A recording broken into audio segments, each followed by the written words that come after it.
بسم الله الرحمن الرحیم. الحمد لله رب العالمین و الصلاة و السلام علی سید الانبیاء و المرسلین و علی آله و صحبه اجمعین. بینندگان عزیز گرامی، السلام علیکم و رحمت الله و برکاته. با قسمت دیگری از برنامه حجت بی حجت در خدمت شما عزیزان هستیم و مهمان همیشگی برنامه ما حضرت مولانا عبدالقدوس دهخان که خوش آمدید میگیم بهشون. بنده خدمت جناب علی و تمامی بینندگان عزیز و ارجمند عرض ادب و سلام دارم. السلام علیکم و رحمت الله و برکاته و در خدمت جناب علی خواهم بود. جزاکم الله خیر. همونطوری که میدونید ما بعد از پایان بحث 40 روایت صحیح سندی که ادعا کرده بودند در اثبات امام زمان خیالیشون دارن و رسوایی که به بار آورد حجت الاسلام شترمرغ و سوالاتی که ما در برنامه‌های متعدد مطرح کردیم و هیچ پاسخی نشنیدیم و در شروع هر برنامه این سوالات رو تکرار میکنیم با امید اینکه حجت الاسلام ابوالقاسمی در شبکه ضلالت یا اون 200 مرجع عالی قدر و دکتر و اساتید عضو دانشگاهی که دارن در پشت پرده این شبکه فعالیت میکنن و در تهیه برنامه هاشون کمک میکنن بتونن حداقل پاسخ یکی از این سوالات رو بدن تا اینایی که دیدن این برنامه ها رو و متوجه شدن که شماها حتی یک روایت و حدیث صحیح در اثبات اعتقادات باطلتون ندارید و ما یقین داریم که اگر همه مراجع شما و اساتید حوزه های علمیتون و دانشگاهاتون جمع بشن نمیتونن که به سوالاتی که مطرح شد پاسخ بدن. جناب مولانا در خدمت شما هستیم. سوالات اگر بار تکرار بکنید تا ببینیم که شاید این هفته جواب بدن. الحمد لله رب العالمین و صلی الله علی نبینا محمد و علی آله و صحبه اجمعین. بینندگان عزیز و ارجمندی که در طی 3-4 هفته گذشته مباحث را دنبال کردند، این در جریان هستند که آقایون در شبکه ولایت ادعایی رو مطرح کردند که روایات مهدویت شیعه یا امامت اثنا عشر متواتر هست و متواتر نیازی به بررسی سندی ندارد. بنده بارها این عرض رو کرده بودم در برنامه‌های مختلف که تواتر در بالاترین درجه صحت هست و برای اثبات تواتر نیاز به بررسی سندی داریم و حداقل یک حدیث صحیح باید در میان این اسناد باشند، وگرنه اگر همهشون ضعیف باشند، همهشون در واقع دروغگو باشند راویانشون، به هیچ عنوان چنین روایتی به حد تواتر نمیرسد و عملا محال هست که شرایط تواتر برای چنین حدیثی در واقع بتوانیم که ما اون شرایط رو تطبیق بدیم. آقایون ادعا کردند که روایات مهدویت ما متواتر هست و نیازی به بررسی سندی ندارد و ما 40 روایت را به عنوان نمونه روایات صحیح السند معرفی کردیم که این 40 روایت رو ما چند موردش رو خدمت بینندگان عزیز بررسی کردیم و دیدیم که از نظر سندی به هیچ عنوان حتی با معیارهای شیعه هم نمیتوانند که صحیح باشند. اما تاکنون آقایون نیومدند که این احادیث را صحتشون رو که ما روشون انگشت گذاشتیم بیاند و در واقع برخلاف آن چیزی که بنده ثابت کردن بیاند صحت اون روایات رو ثابت بکنن. ادعایشان این بود که روایات متواتر نیاز به بررسی سندی ندارند.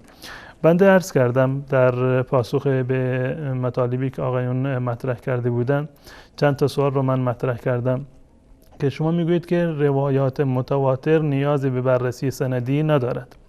به اعتراف آقای مجلسی و چندین نفر از بزرگان شیعه و اساتید علم حدیث و در واقع احیاگران تفکر شیعه، روایات تحریف قرآن متواتر هست و در حد روایات امامت هست. سوال بنده این بود که شما با کدام معیار علمی روایات متواتر تحریف قرآن را پاسخ میگویید که ما با همان معیار و با همان اسلوب روایات مهدویت شما را بررسی بکنیم؟ اما تاکنون روشی و منهجی و معیاری رو برای ما معرفی نکردند. این سوال اول بود.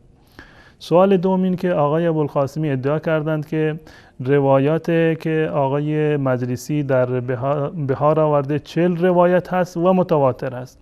من بیش از 40 روایات از روایات واقفیه را آوردم، در اینجا تک تک نشاندهی کردم که شیخ توسی در کتاب الغیبه خودش آورده بود و عرض کردم که هم از نظر سند قوی تر هستند از روایات مهدویتی که مجلسی آورده و هم از نظر محتوا دقیق تر هستند و از تناقض و تضاد کمتری برخوردار هستند.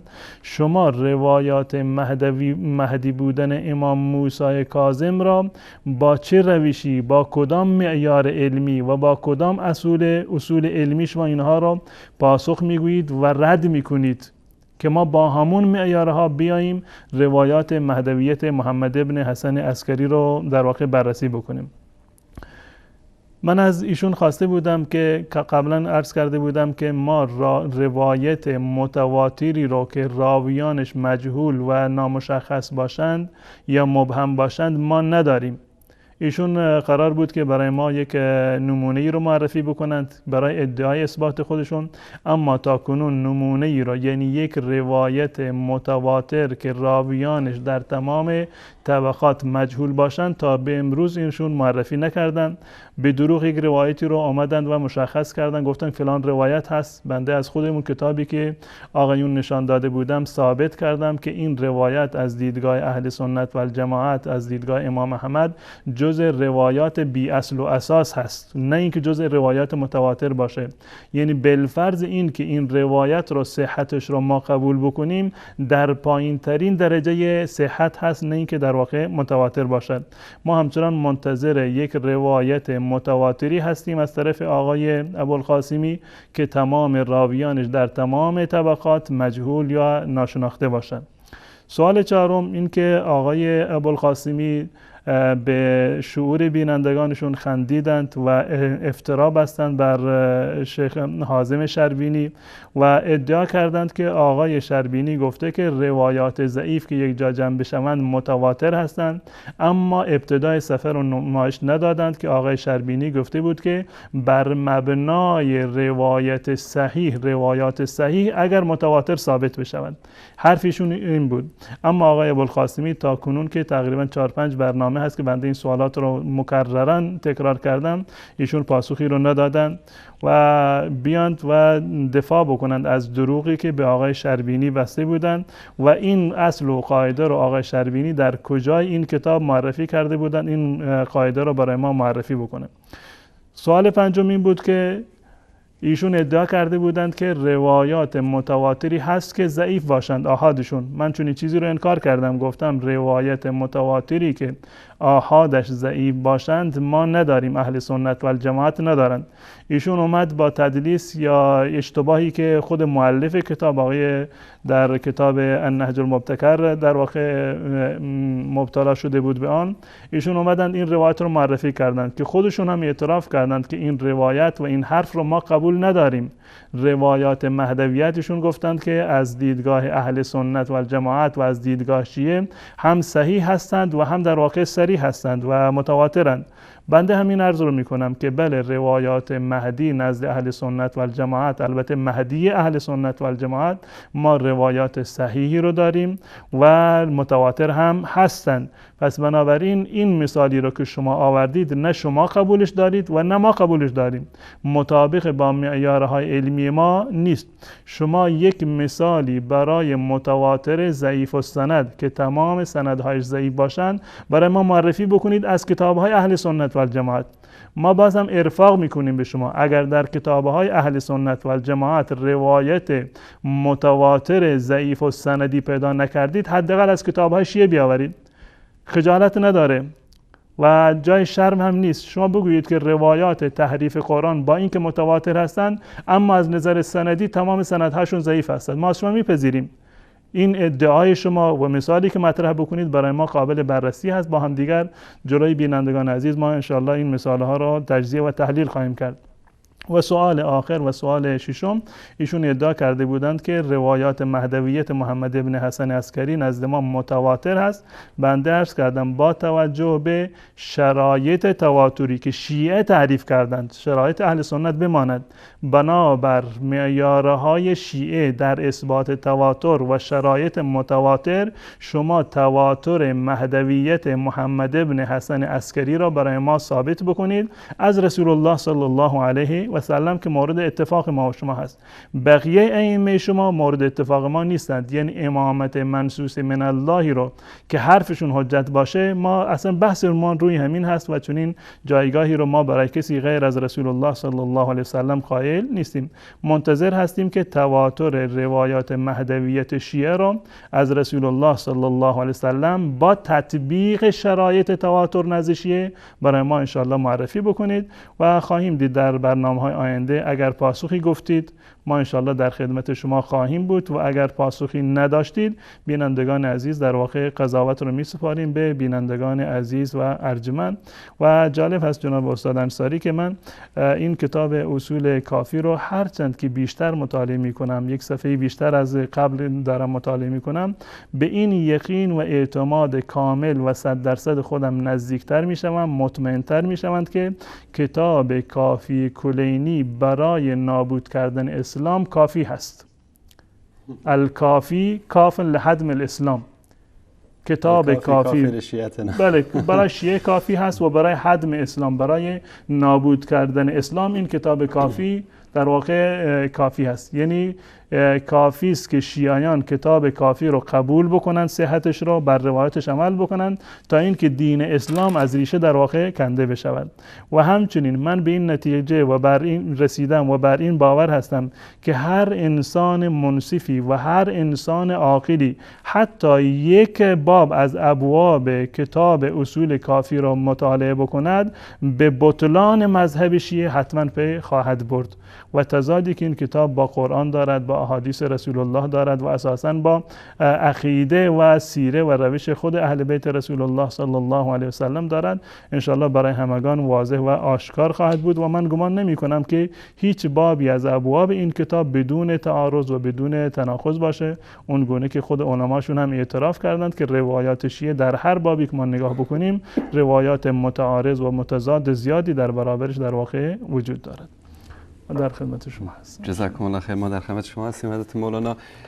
بحث ما در کتاب حجت دوباره شروع شد و از اول این باب شروع کردیم در مورد بررسی روایت هایی که داره و هر چی که به قول جناب مولانا بیشتر در مورد کتاب ها و احادیث اینا بحث بشه، باطل بودن و ساختگی بودن این دین بیشتر آشکار میشه. من یادم هست یکی از علمای جهان اسلام در صحبتی که حدود تقریبا 10 سال قبل یا بیشتر در جلسه ای داشتن در مورد دعوت شیعیان و روافض به اسلام ناب، اسلام حقیقی صحبت می شد. ایشون حرف جالبی زد، گفت اگر هر شیعه منصف، هر شیعه عاقل، هر شیعه‌ای که فطرت سالم انسانی داشته باشه کافی است که کتاب‌های خودشون رو بخونن و پی ببرن به باطل بودن این دین و مذهب است. همینجاست که میبینید که یک طبقه‌ای درست کردن به نام آخوند و امام بسرهایی که هستن آیت الله و حجت الاسلام و اینها شدن رجال دین و اینها شدن طبقه روحانیت. اینها حق دارن که خمس بگیرن، اینها حق دارن که با ناموس ملت بازی بکنن، اینها حق دارن که دین رو به مردم برسونن. غیر از آنها کسی دیگری حق نداره قرآن بخونه، حق نداره به قرآن عمل بکنه، حق نداره که استنباط بکنه از احکام شرعی، حق نداره که فکر آزاد و مستقل داشته باشه، چون که اگر که آزاد بگذارن مردم رو، مردم به حقیقت این دین ساخته و پرداخته عبدالله ابن سبع یهودی بیشتر پی میبرن. جناب مولانا در خدمت شما هستیم و کتاب حجت بی حجت. بله، باب بعدی که انشالله امروز مورد بررسی قرار خواهد گرفت باب طبقات الانبیاء و الرسل و الائمه هست و همچنین باب بعدی که بعد از این هست باب الفرق بین الرسول و النبی و المحدث که این دو تا باب رو انشالله در جلسه امروز خدمت بینندگان عزیز ما بررسی خواهیم کرد. اگر دوستان نمایش بدند این دوربین رو فعال بکنند و کتاب اصول کافی، خود این باب رو من نمایش بدم. باب طبقات الانبیاء و الرسل و الائمه، طبقه ها و رده های پیامبران، رسولان و ائمه هست. در کدوم صفحه؟ در صفحه جلد اول صفحه 174 هست. در این باب آقای کلینی 4 روایت آورده که وضعیت این روایات رو انشاءالله با هم دیگر خواهیم دید و در صفحه بعدش باب دیگری دارند به عنوان باب الفرق بین الرسول و النبی و المحدث، که باب یعنی تفاوتی که در میان رسول و در میان نبی و در میان محدث وجود دارد و در اینجا هم 4 روایت آورده که انشالله با هم دیگر این 4 روایت رو بررسی خواهیم کرد، هم از نظر سند و هم از نظر محتوایشون. آقای کلینی در این ابوابی که منعقد کرده طبقات انبیا و رسول و الائمه در واقع خواسته به یک گونه ائمه خودشان را، ائمه اثنا عشر را بیاورند و در ردیف پیامبران قرار بدهد. وقتی که این باب را منعقد کرده که طبقات پیامبران، انبیا، رسولان و ائمه و باب بعدی فرق بین رسول و نبی و محدث را آورده، یعنی این که میخواهد که پیامبران را و ائمه خودشان را، شیعیان را، ائمه اثنا عشر را، اینها را در یک سطح و در یک ردیف در واقع بیاورد و قرار بدهد. ما میدونیم که بحث ایمان به پیامبران یکی از اصول ایمان هست. ایمان به پیامبران یکی از ارکان ششگانه ایمان به در واقع اصل ایمان هست که ایمان 6 رکن و 6 پایه و اساس دارد که ایمان به الله هست، ایمان به فرشتگان هست، ایمان به کتاب‌های آسمانی، ایمان به پیامبران الهی، ایمان به در واقع روز قیامت و ایمان به تقدیر. این 6 تا اصل هستند از اصول ایمان و باورهای اهل سنت و الجماعت که دلیلشون در قرآن فراوان هست. دلیلشون هم در قرآن هست و هم در احادیث رسول الله صلی الله علیه و سلم که این اصول را الله متعال در چندین جای قرآن یک جا و به صورت جداگانه کاملا معرفی کرده. به طور مثال الله متعال در سوره بقره آیه 177 می‌فرماید ولکن البر من آمن بالله والیوم الاخر والملائکه والکتاب والنبیین که 5 مورد را در اینجا الله متعال آورده: ایمان به الله، ایمان به روز قیامت، ایمان به فرشتگان، ایمان به کتاب‌های آسمانی و ایمان به پیامبران. ایمان به پیامبران را الله متعال در اینجا ذکر کرده و همچنین در آیه 258 الله متعال می‌فرماید والمؤمنون کل آمن بالله و ملائکته و کتبه و رسله لا نفرق بین احد من رسله که این ایمان به پیامبران را به عنوان یک اصل اصیل از اعتقادات و باورها و یکی از ارکان ایمان الله متعال در قرآن ذکر کرده و در حدیث معروف حدیث جبرئیل اومده و در روایات دیگر اهل سنت و الجماعت اومده. اما جالب اینجا هست که این ائمه را که شیعیان و آقای کلینی سعی میکند که اینها را در کنار امامان و در کنار ائمه بگذارد، هیچ گونه ذکری از اونها در قرآن نیامده. انبیا رو الله متعال ذکر کرده در قرآن به عنوان یک اصل اعتقادی که انسان باید به اونها ایمان داشته باشد، اما بحثی از امامت و ائمه اثنا عشر که به عنوان یک اصل اعتقادی باشند در قرآن کریم در واقع وجود ندارد. اما آقای کلینی خواسته که با روایات جعلی و دروغین که متاسفانه این روایات به جای این که جایگاه ائمه رو ثابت بکند، ائمه رو در حد انبیا بالا ببرد، به جای این در واقع دلایلی هستند برای اثبات تحریف قرآن. روایات ضعیفی که در اینجا هستند خب از نظر استدلالی ارزشی رو ندارند. روایات صحیحی که در این دو باب وجود دارد بیانگر تحریف قرآن هستند، نه اثبات جایگاه در واقع امامت که این جایگاه رو ما در حد نبوت یا بالاتر یا پایینتر در واقع قرار بدیم. قبل از این که وارد مبحث بشویم میپردازیم به اظهار نظر آقای مجلسی که خودش این روایات رو برای ما بررسی سندی کرده. من بیشتر از این بررسی سندی نمی کنم، بر همون حرفی که آقای مجلسی گفته من اکتفا می کنم و نیازی نیست که بیشتر من وقت خودم را در این زمینه تلف بکنم. دوستان این دوربین رو فعال بکنند. کتاب مرآت العقول جلد دوم هست، قبلا اینو نشان دادیم. همین باب هست، باب طبقات الانبیاء و الرسل و الائمه که 4 روایت هست عرض کردم در اینجا. حدیث اولی میگوید که ضعیف هست. حدیث اولی ضعیف هست و حدیث دومی در صفحه 285 هست میگه حدیث دوم ضعیف هست. بازم یعنی نمیشود از این استدلال کرد. روایت سوم در واقع موثق هست، یعنی این که راوی شیعه نیست، شیعه اثناعشری نیست، یک مذاهب دیگری رو دارند غیر از شیعه اثناعشری. موثق هست، یعنی بعد از موثق ما درجه حسن رو داریم، بعد از حسن درجه صحیح هست، یعنی در درجه پایینتری هست. و حدیث چهارم هم گفتند که ضعیف هست، روایت چهارم هم گفتند که ضعیف هست. خب این حکمی هست که آقای مجلسی در واقع برای روایات این باب اول در واقع بیان کرده که 4 تا روایت بود، هیچ کدام از این 4 روایت صحیح نیستند، حتی حسن هم نیستند، حتی حسن هم نیستند، به این معنی که هیچ کدام از این روایات 4گانه 100% سندشون سند شیعی نیست. حداقل روایتی که از همه بهتر هست این است که موثق هست و در واقع به درجه صحت یا به درجه حسن نرسیده. و اون روایتی که موثق هست، جالب از روایت سوم که گفته موثق هست، هیچ ارتباطی به این بحث طبقات انبیا در واقع ندارد. یعنی طبقات انبیا در مقایسه با طبقات ائمه که بخوان مقایسه بکنند هیچ گونه در واقع ارتباطی به این بحث کتاب در واقع ندارد. خب در اینجا روایت اول رو میبینیم که با اینکه گفته که ضعیف است و جالب این است که این روایت از روایت هشام بن سالم هست. روایت اول از آقای هشام بن سالم هست. دوستان نمایش بدن این رو. اما که قائل به تجسیم بود، هم قائل به تجسیم بود که الله متعال صورت داره و قائل به صورت بود برای الله متعال، و هم راوی 17000 آیه قرآن هست. قرآن 17000 آیه همین آقای هشام بن سالم هست.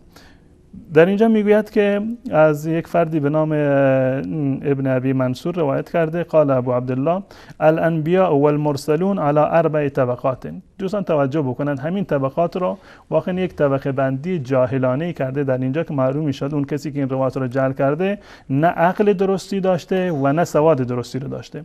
میگوید که انبیا و مرسلین بر 4 قسم در واقع تقسیم میشوند. علی 4 طبقات، 4 رده و 4 گروه هستند. فنبی منبع فی نفسه لا یعدو غیرها. بعضی از پیامبران فقط برای خودشون پیامبرند، برخی از پیامبران فقط برای خودش پیامبره، برای کسی دیگر پیامبر نیست. فقط خداوند متعال به خودش وحی میکنه، نبوت به خودش داده که برای خودش، یعنی هیچ امتی رو نباید داشته باشه و مأمور به تبلیغ هم نیست. خب از این نبوت خودش رو هدایت بکنه. بله خودش رو هدایت بکنه، فقط خدا خصوصی بهش پیغام میده و خصوصی برای خودش هست. این گروه اول هستن. و نبی یرا فی النوم و یسمع الصوت. پیامبری که خواب میبیند و صدا رو میشنود. خواب میبیند و صدا رو میشنود.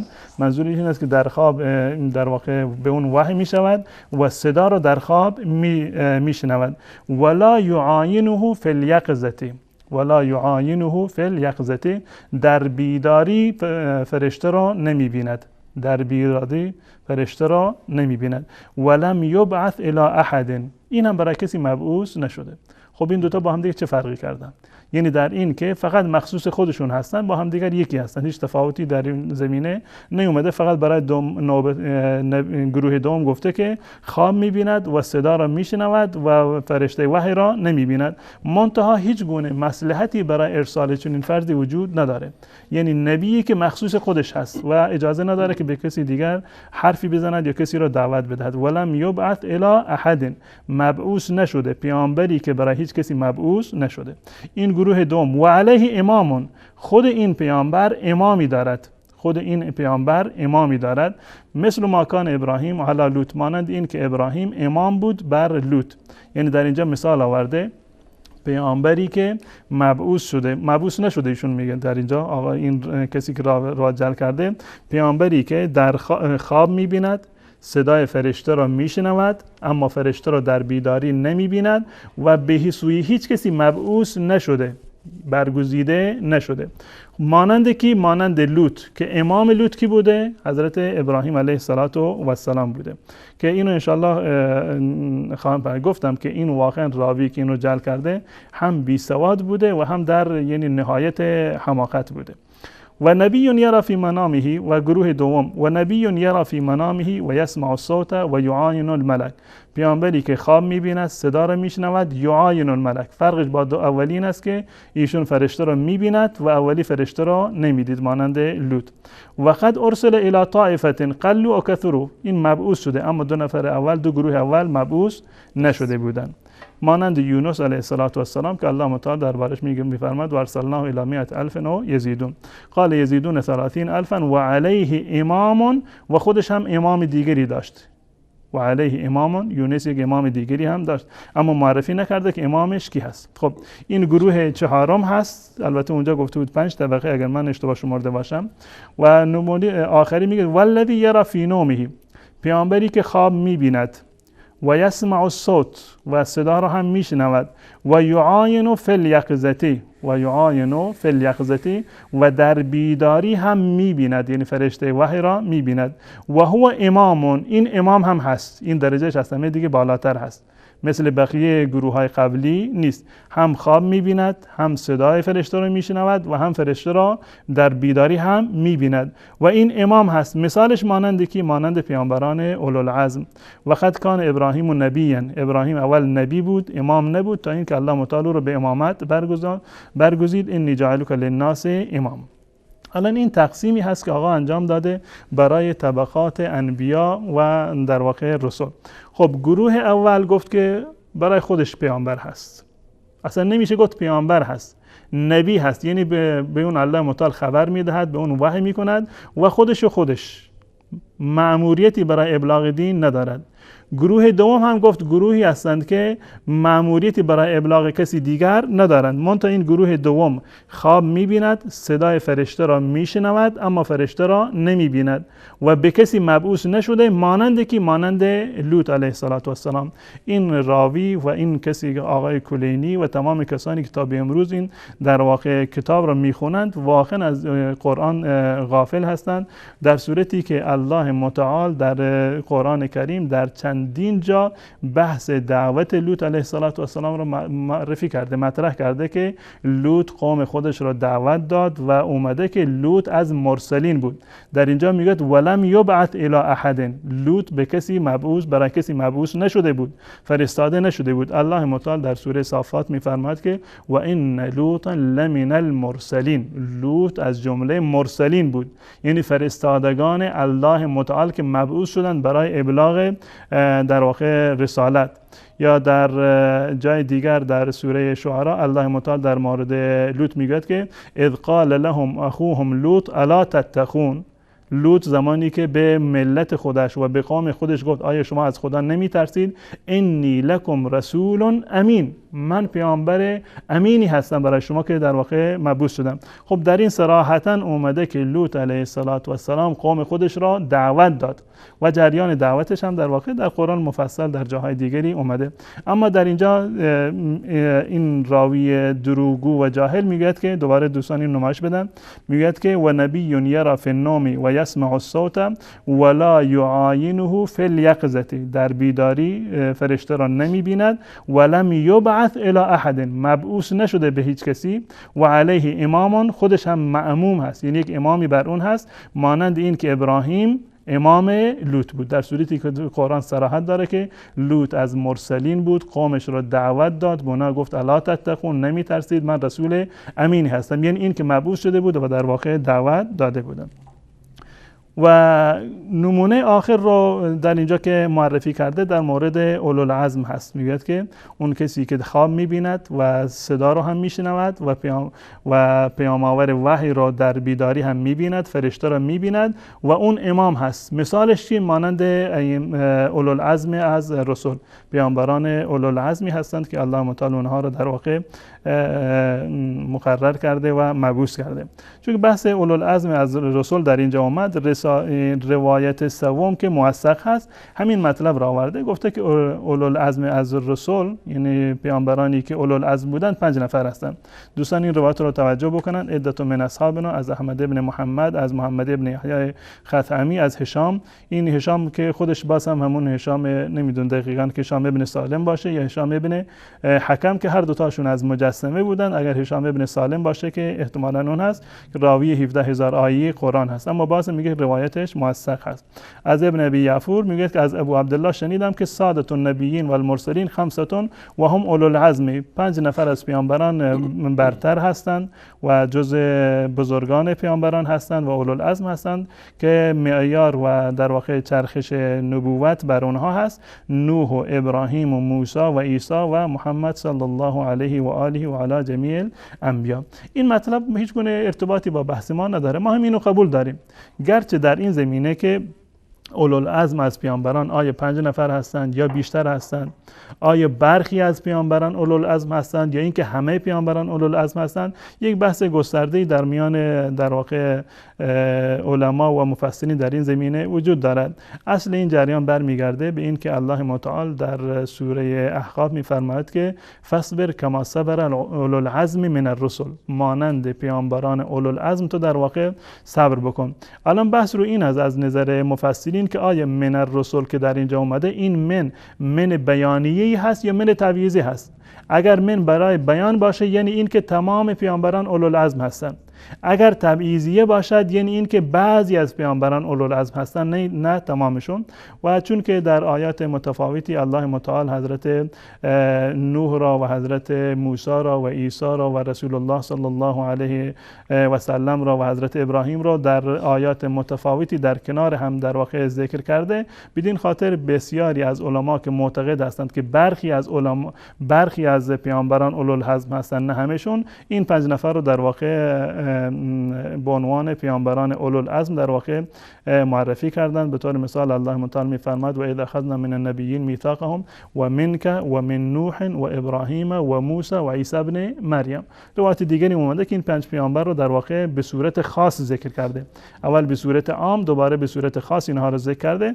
بدین خاطر بسیاری از علما معتقد هستند که در واقع این بسیاری از علما نظرشون این است که این 5 نفر از انبیای اولوالعزم هستند. ما در این زمینه هیچ گونه اختلافی نداریم، چه اینها باشند یا چه دیگرانی باشند. این روایت سوم در اینجا یعنی تفاوتی در میان انبیا و رسول و ائمه رو بیان نکرده. درست. در صورت خب در اینجا یک بحثی هست که بحث وحی هست که بر پیامبران در واقع وحی می شود. در این روایت اولی این مطلب را آورده که والذی یری فی نومه، اون کسی که در خواب می‌بیند، صدا را میشنود و یعاین فی الیقظه، و فرشته را در بیداری هم چه کار میکند؟ میبیند. و هو امام، این امام هست. خب امامان شیعه هم چی اند؟ امامند، ادعا دارند که اینها امامند، یعنی این امام رو آورده، امامان خودشون رو در بالاترین درجه نبوت و امامت و مقام قرب به الله متعال در واقع قرار داده. در اینجا صراحتا اومده که بر این پیامبر چه کار میشود؟ وحی میشود. بر امام که حضرت ابراهیم علیه السلام باشد یا اولوالعزم باشند، بر اینها وحی می شود. صراحتا آورده که والذی یری فی نومه، در خواب می بیند، یسمع الصوت، صدای فرشته را می شنود، و یعاین فی الیقظه، و در بیداری فرشته را هم در واقع می بیند. اما بنابر اعتقاد سیدنا علی رضی الله تعالی عنه وحی به صورت کلی قطع شده. وحی به صورت کلی با وفات رسول الله صلی الله علیه وسلم قطع شده، یعنی این که کسی دیگر بعد از رسول الله صلی الله علیه وسلم مقام وحی را به اون نمیرسه، به هیچ کسی.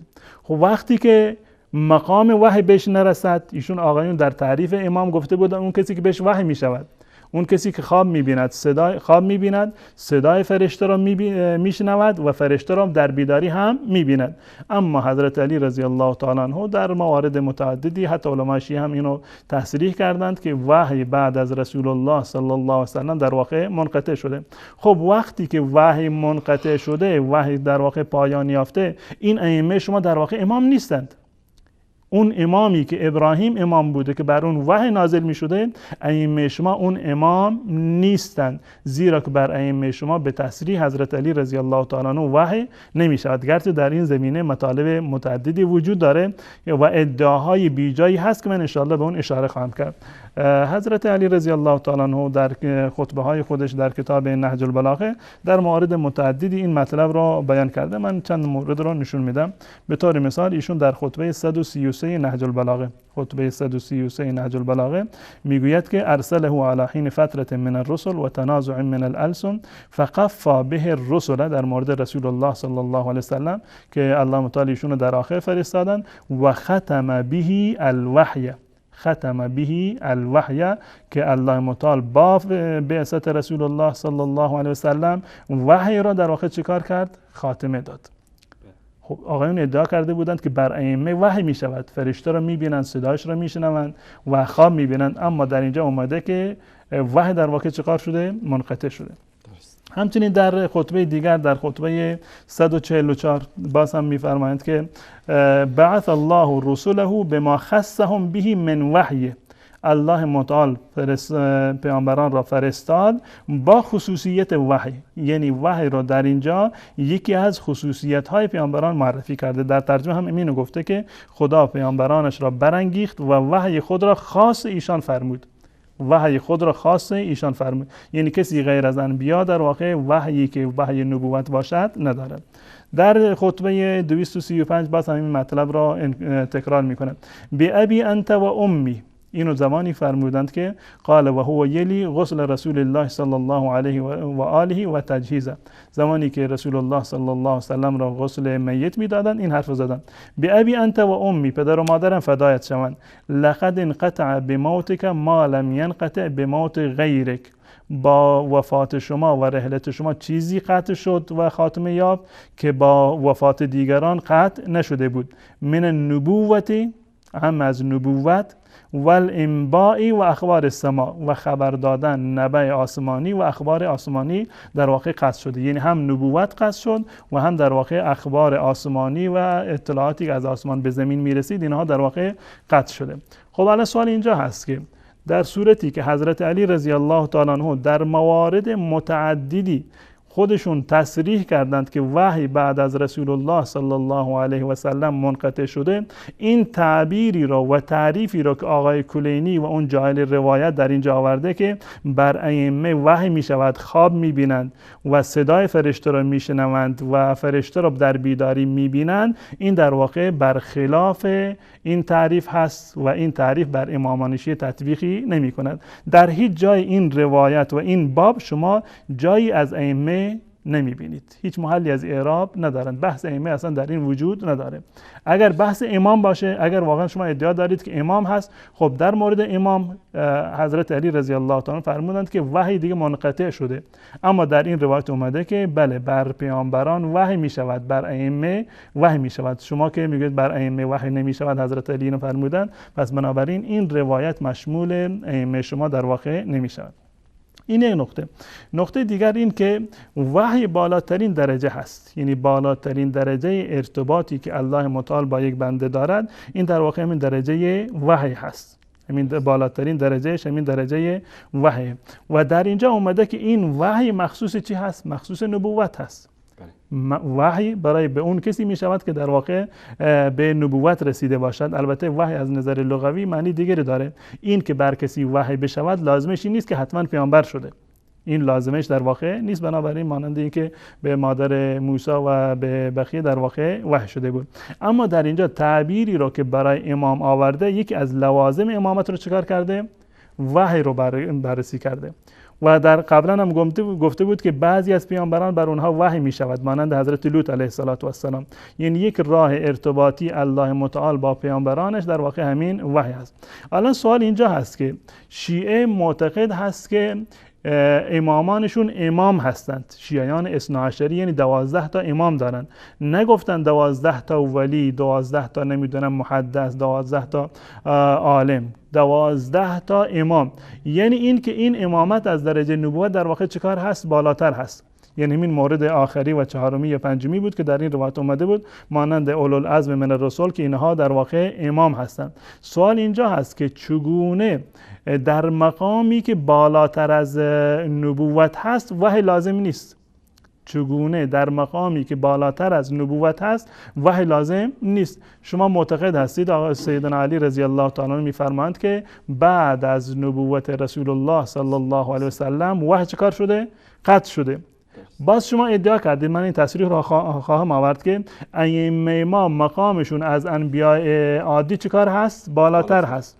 پس بنابراین چگونه با این که امامت از مقام نبوت بالاتر هست اما باز ائمه شما بر اونها وحی نمی شود؟ اگر وحی می شود دلیلش رو بیاورید، اگر وحی نمی شود چگونه به مقام بالاتری رسیدن و در مقام بالاتر خب درجه وحی و این در واقع ارتباط الله متعال باید قوی تر باشه. اما در صورتی که چنین ارتباطی بنابر تصریح سیدنا علی در 3-4 موردی که من عرض کردم، چنین در واقع ادعایی رو که شما میکنید حضرت علی رضی الله تعالی اینو رد میکنه. این مورد دوم. مورد سوم، آقایون ادعا دارند که امامان ما امام هستند.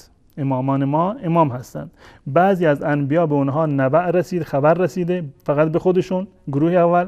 گروه دوم به اونها خبر رسیده، فرشته را نمیبینند اما در خواب میبینند و صدای فرشته را میشنوند، مانند لوط که درجه نبوت هست، و درجه بعدیش هست مانند حضرت یونس علیه السلام که فرشته را در واقع میبیند، و درجه آخری میرسد به درجه ائمه شما در واقع میرسد. سوال من اینجا هست از تمام شیعیان و در تمام مراجع، چگونه امامان شما بدون این که به درجه نبوت برسند به درجه امامت رسیدند؟ این سلسله مراتب باید طی بشه. یعنی کسی رو نمیذارن از کلاس اول ابتدایی نمیبرن مستقیم تو مرحله دکترا بنشونن. گرچه در ایران این امکان پذیره و کسانی که مدرک های تقلبی رو و قلابی رو داشتند که متاسفانه در حوزه و دانشگاه ایران خیلی زیاد هست. اما از نظر عقلی وقتی ما نگاه بکنیم الله متعال که تقلبی نمی کنند و حتما انسانی که به یک مدارج عالی میرسد باید از همون طریق قانونی برسد. اول اون است که این مدارجی رو که در اینجا تقسیم بندی کردن، پیامبرانی که برابر خود به خودشون وحی می شود به خودشون و یعنی دعوت نمی کنند، پیامبرانی که درجه دوم هستند مانند لوط، پیامبران درجه سوم مانند یونس، پیامبران درجه چهارم مانند اولوالعزم من الرسل که ائمه شیعه جز این گروه هستند، گروه اخیر هستند. چگونه امکان دارد که انسانی به مقام امامت برسد و مراحل قبلی رو طی نکرده باشد؟ این از نظر عقلی هم در واقع به هیچ عنوان سازگاری ندارد. قطعا اگر پارتی بازی بکنن، با توجه به این که مقام نبوت اونگونه که در خطبه 235 بود، مقام نبوت بعد از رسول الله صلی الله علیه و سلم در واقع از بین رفته، تمام شده. امکان ندارد که بعد از رسول الله یکی به مقام نبوت برسد، این مراحل رو طی بکند و نهایتا به مقام امامت در واقع برسد. و روایات دوم و چهارمی که در اینجا آمدن همین سلسله مراتب رو در واقع چکار کردن؟ بیان کردند که با توضیحاتی که من عرض کردم در واقع این ضعف این روایات هم در واقع برای بینندگان عزیز کاملا واضح و آشکار میشه. یکی از این روایات رو من میخونم، روایت دوم به طور مثال که از زید شحام این روایت اومده. میگوید که الله متعال اول ابراهیم رو انتخابش کرد به عنوان بندش بود. اول عبد بود، بعد از آن که به مقام نبوت رسید و ان الله اتخذ نبیا قبل ان یتخذه رسولا، بعد از این که نبی بود اونو به مقام رسالت اونو ارتقا داد. اول عبد بود، بعد نبی شد، بعد رسول شد، بعد از آن خلیل شد و بعد از این که خلیل شد اونو در واقع چکار کرد؟ به مقام امامت رسوند. الان سوال اینجا هست که آیا امامان شیعه این مدارج علمی را و این مدارج منزلت و جایگاه عظیم را طی کردند یا اینکه طی در واقع نکردند؟ فلما جمع له الاشیاء قال انی جاعلک للناس اماما. وقتی که ابراهیم به این جایگاه رسید الله متعال بهش گفت الان من تو را امام در واقع تعیین میکنم. اصل در این است که این ائمه که این روایت دوم و روایت سوم که حضرت ابراهیم علیه السلام اول عبد بود، بعد نبی بود، بعد رسول بود، بعد خلیل بود و در مرحله آخر چکار شد؟ به امامت رسید. خب اون کسان ائمه شیعه هم اگر امام هستند باید این مدارج را در واقع طی کرده باشند. اما واقعیت این است که نه تنها حضرت ابراهیم علیه السلام بلکه تمامی پیامبران امام بودند. امام یعنی پیشوا، یعنی اون کسی که الگوی یک فرد دیگر قرار میگیره، دعوت میدهد و خودش از جانب الله متعال مورد تأیید وحی الهی هست و گفتارش و حرکاتش، اعمال و کردارش همه در واقع الگو هستند، اسوه هستند برای ما و میشود امام برای دیگران. امام یعنی در واقع پیشوا و مقتدا. بقیه پیامبران غیر از حضرت ابراهیم علیه السلام باز هم در واقع امام بودند. این گونه نیست که از میان انبیا فقط و فقط حضرت ابراهیم علیه السلام امام در واقع به مقام امامت برسه و بقیه نرسیده باشند، وگرنه در قرآن امامت رسول الله صلی الله علیه و سلم صراحتاً هم ذکر نشده که ایشون امام هستند. برای ابراهیم اومده اما برای رسول الله صلی الله علیه و سلم در واقع ذکر نشده. و واقعیت این است که تمام انبیا این مقام در واقع امامت رو در واقع داشتند. به طور مثال الله متعال صراحتاً در سوره انبیا میفرماید که در مورد اسحاق صحبت میکند، اسحاق و یعقوب و وهبنا له اسحاق و یعقوب نافله و کلا جعلنا صالحین، که الله متعال اینها رو به حضرت ابراهیم علیه السلام در واقع عنایت کرد و بخشید و در آخر میفرماد و جعلناهم ائمه یهدون بامرنا، ما اینها رو امام قرار دادیم، یعنی یعقوب را، اسحاق را، اینها رو ما در واقع امام قرار دادیم. پس بنابراین امامت در قرآن اختصاصی به حضرت ابراهیم علیه السلام ندارد، بلکه دیگران هم میتوانند به مقام امامت برسند، بلکه تمام انبیا به مقام امامت در واقع رسیدند. یا به طور مثال باز هم در سوره سجده آیه 24 الله متعال میفرماید که و جعلنا منهم ائمه یهدون بامرنا لما صبروا، در مورد انبیاء بنی اسرائیل.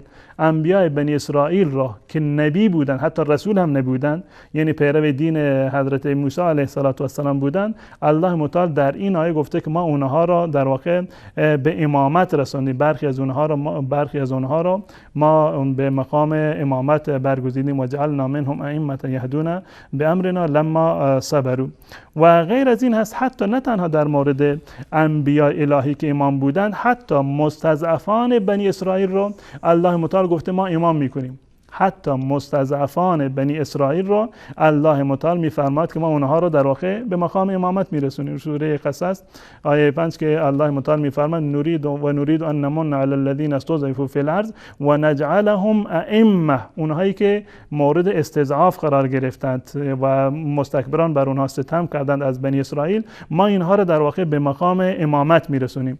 اگر واقعا امامت اختصاص داشت به حضرت ابراهیم علیه السلام، پس بنابراین این استدلال شما درست بود. اما این استدلال و این مراحلی که در اینجا بیان شده هیچ گونه موضوعیت علمی در واقع ندارن. اضافه بر این، حتی من و شما هم میتونیم امام قرار بگیریم. حتی من و شما و تمام بینندگان عزیز می توانند که امام باشند. این رو صراحتاً الله متعال در مورد عباد الرحمن در قرآن کریم بیان کرده. صفات عباد الرحمن رو الله متعال در قرآن کریم کاملا بیان کرده.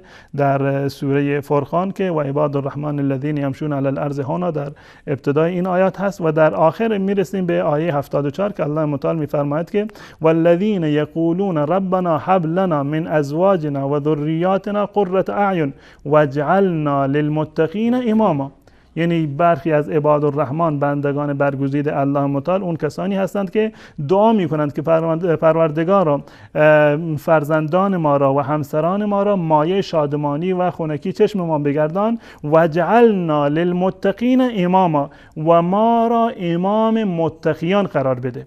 ما را امام متقیان قرار بده. معنیش این نیست که ما را پیامبر قرار بده، ما را به درجه حضرت ابراهیم علیه السلام در واقع برسون. و جالب هست که آقایونی که در واقع این استدلال ها رو کردن متوجه میشن که در قرآن کریم هیچ گونه دلیلی برای اثبات مذهبشون در واقع وجود ندارد. اومدن به جای این که واقعیت رو قبول بکنند که امامت درجه بالاتر از نبوت نیست، بلکه یک جایگاهی هست که همراه با نبوت هست. تمام انبیاء الهی به مقام امامت در واقع رسیده بودند و بعد از انبیا هیچ کسی به مقام امامت که به اون وحی بشود و جایگاه پیامبران را داشته باشد به اون مقام نمیرسد. یعنی میتونیم بگیم هر پیامبر امامم هست. قطعا هر پیامبری در واقع امام هم هست، زیرا که این اساسا نبوت و رسالت برای این است که به مردم احکام شرعی را ابلاغ بکند، دستور الله متعال را ابلاغ بکند و این پیامبر مقتدای مردم باشد، امام و پیشوای مردم باشد. این آیه را که در سوره فرقان هست، در آیه 74 رو آقایان دیدند که این واقعا با مقامی که برای امامت ساختند، یک تئوری هست، یک بنایی هست که ساختن امامای ما چنین و چنان هستند. وقتی گفتیم امام یعنی که پشه نباید دور برش پر بزند، با توجه به خصوصیاتی که برای امام گفتند که خودش یک مضحکه هست، اونم ان شاء الله خواهیم پرداخت. آقایون به جای این که بیان حرف قرآن را قبول بکنند که تمامی ائمه انبیا بودند، مستضعفان بنی اسرائیل رو الله متعال گفته که ما امام قرار میدیم، پیامبران بنی اسرائیل که بعد از حضرت موسی علیه السلام اومده بودند امام بودند، حضرت ابراهیم علیه السلام هم امام بود. درست. حتی انسان عادی هم میتوانند که امام باشند، یعنی دعا بکنن پروردگارا ما را امام متقیان قرار بده، یعنی ما پرهیزگار باشیم و اضافه بر این که خودمون پرهیزگار باشیم امام و پیشوای پرهیزگاران باشیم. این هیچ گونه تضادی رو در واقع ندارد. اما آقایون دید چون که دیدن این با عقیده‌ای که شیعه ساختن تضاد داره، اومدن آیه قرآن رو در واقع دستکاری کردند و تحریفش کردند. همین در واقع آیه رو در کتاب تفسیر قمی دوستان نمایش بدم. تفسیر قمی هست و در سوره در واقع فرقان که اشاره کردم، در سوره فرقان در این چاپی که بنده دارم در صفحه 474 هست. در اینجا این روایت رو این آورده، قال و قرئ عند ابی عبدالله، این آیه نزد امام ابو عبدالله خوانده شد. یک اومد این آیه رو پیش امام ابو عبدالله خوندن، والذین یقولون ربنا هب لنا من ازواجنا و ذریاتنا قرة اعین واجعلنا للمتقین اماما، ما را پیشوای متقیان و پرهیزگاران بگردان. فقال، امام فرمودند که قد سأل الله عظیمه، از الله متعال خیلی یک مسئله خطرناکی رو سوال کردند، یک سوال خیلی سنگینی کردند. ان یجعلهم للمتقین ائمه، که اونها را امام متقین قرار بدهد. یعنی این که امام جعفر صادق اعتراض کرد بر این آیه. فقیل له کیف هذا یا ابن رسول الله، یعنی چی این حرفی که شما میزنید، این چگونه هست؟ قال انما انزل الله، آیه رو الله متعال این گونه نازل کرده بود که والذین یقولون ربنا هب لنا من ازواجنا و ذریاتنا قرة اعین واجعل لنا من المتقین اماما، برای ما از متقیان امام قرار بده، امامان ما رو متقی بگردان. یعنی اینو آورده کلا استدلال عوض کردن. الله متعال در آیه قرآن کریم صراحتا میفرماد که وجعلنا للمتقین اماما، ما را امام و پیشوای پرهیزگاران بگردان. اما آقایون دیدن وقتی که میگن اگر امام همه امام بشن پس جایگاه امامت ائمه اثنا عشر زیر سوال خواهد رفت و وقتی که اون جایگاه زیر سوال برود بهترین است که آیات قرآن زیر سوال برود. اومدن و قرآن را دستکاری کردند و گفتند که آیه در اصلش این بود، این گونه بوده، انما انزل الله، هیچ گونه تفسیری نیست، تعبیری نیست، توضیحی نیست، صراحتا اومده که انما انزل الله، الله متعال این آیه را این گونه نازل کرده وجعل لنا من المتقین اماما، که امامان ما را از متقین در واقع قرار بده.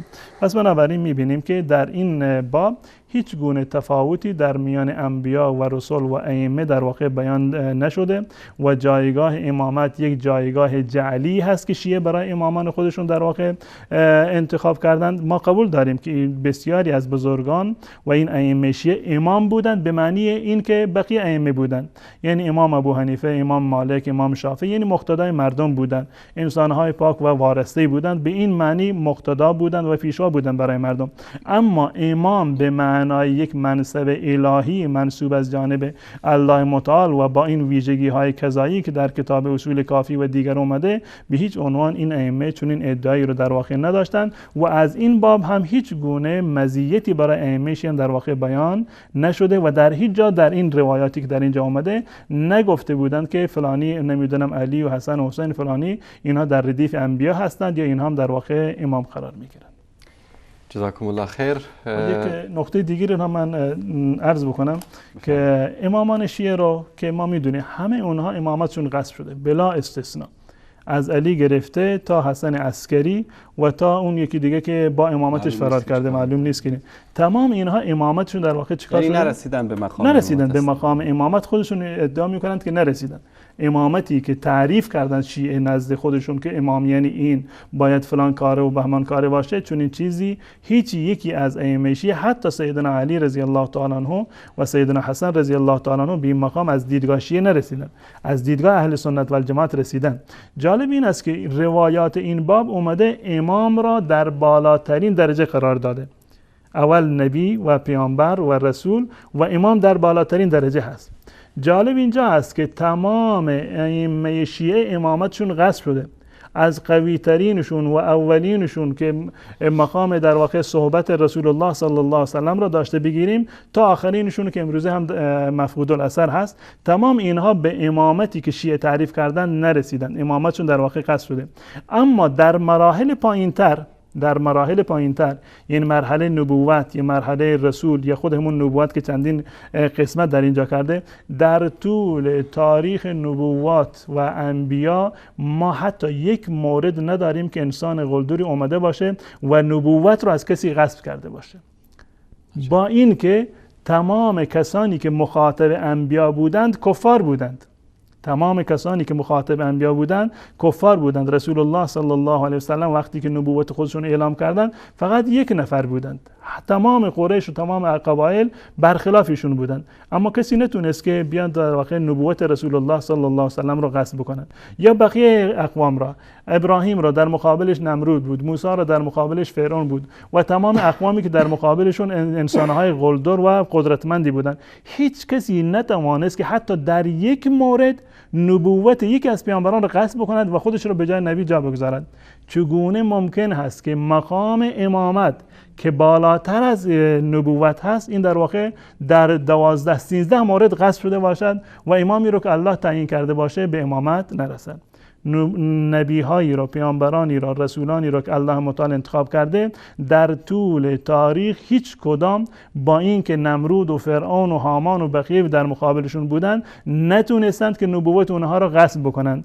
اما در مورد مقام بالاتر ائمه شیعه که وقتی که رسیدیم میبینیم که در تمامی موارد و تمام ائمه اثنا عشر مقامشون در واقع غصب شد و خلافتشون غصب شد و این مقام فراتر از نبوتشون در واقع غصب شد و این خودش دلیل بر این است که این مقام یک مقام جعلی و ساختگی هست و هیچ گونه اصلی در قرآن و حدیث و در احادیث رسول الله و گفتار و کردار ائمه اهل بیت رسول الله صلی الله علیه وسلم ندارد. بارک الله فیکم. من تشکر میکنم از جناب مولانا عبدالقدوس دهقان و از شما عزیزان که تا این لحظه بیننده برنامه ما بودید.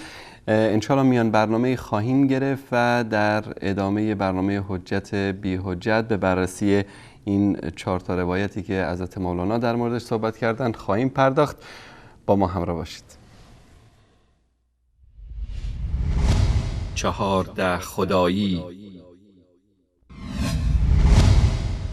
تنها 14 نفرند در عالم که مظهر صفات متضاد، هم قریبا هم بعید، هم اولا هم آخرا، هم ظاهرا هم باطنا، هم خالقا هم مخلوقا، هم خالقا هم مخلوقا.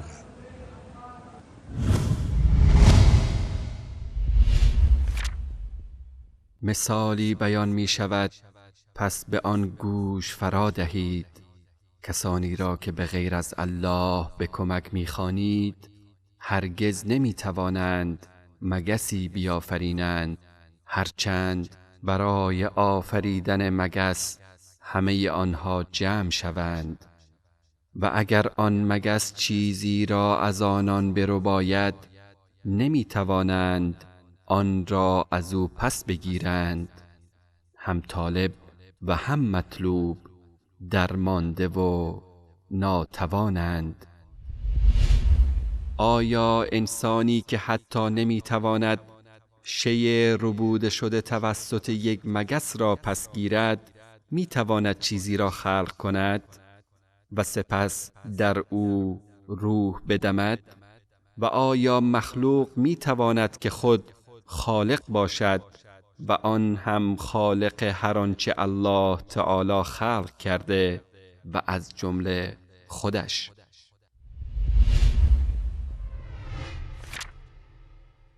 والذين يدعون من دون الله لا يخلقون شيئا وهم يخلقون. و کسانی که جز الله را به فریاد می‌خوانند چیزی نمی آفرینند و خودشان آفریده می‌شوند.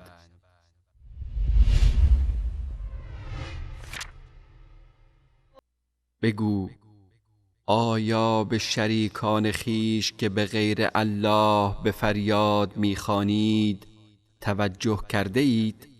نشان دهید که آنان چه چیزی را در زمین آفریده اند و یا در آفرینش آسمان ها مشارکت داشته اند.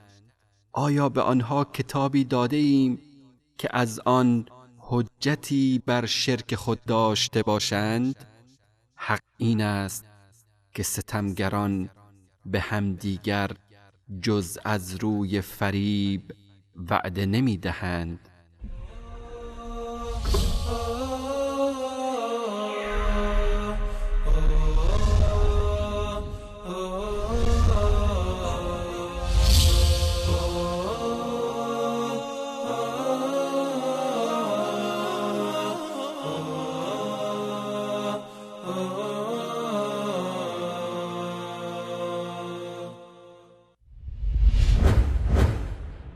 پادشاه خیالی.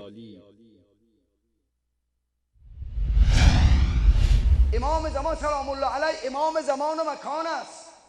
امام زمان امام زمین است. امام زمان امام خورشید است. امام زمان ولایت مطلقه بر عالم وجود داره، ولایت تکوینی بر زمین و بر خورشید. پسر خاتم الانبیا است که با انگشت اشاره کرد ماه از وسط دو نیم شد. پسر امیرالمؤمنین است که خورشید را برگردون. سنی‌ها نوشتن خورشید را برگردون. امام خورشید است. امام زمان سایه ندارد، خورشید از امام زمان سایه دارد، نه امام زمان از خورشید. امام زمان حاکم بر خورشید است.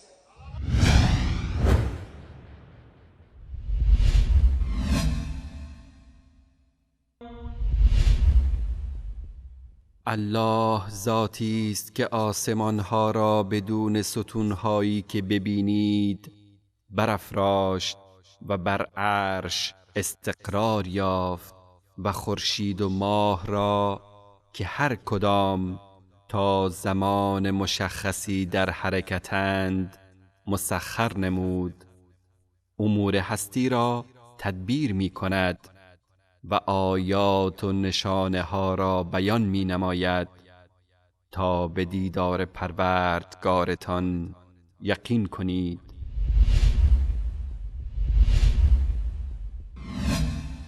شریکان خویش که به غیر الله به فریاد می خوانید توجه کرده اید؟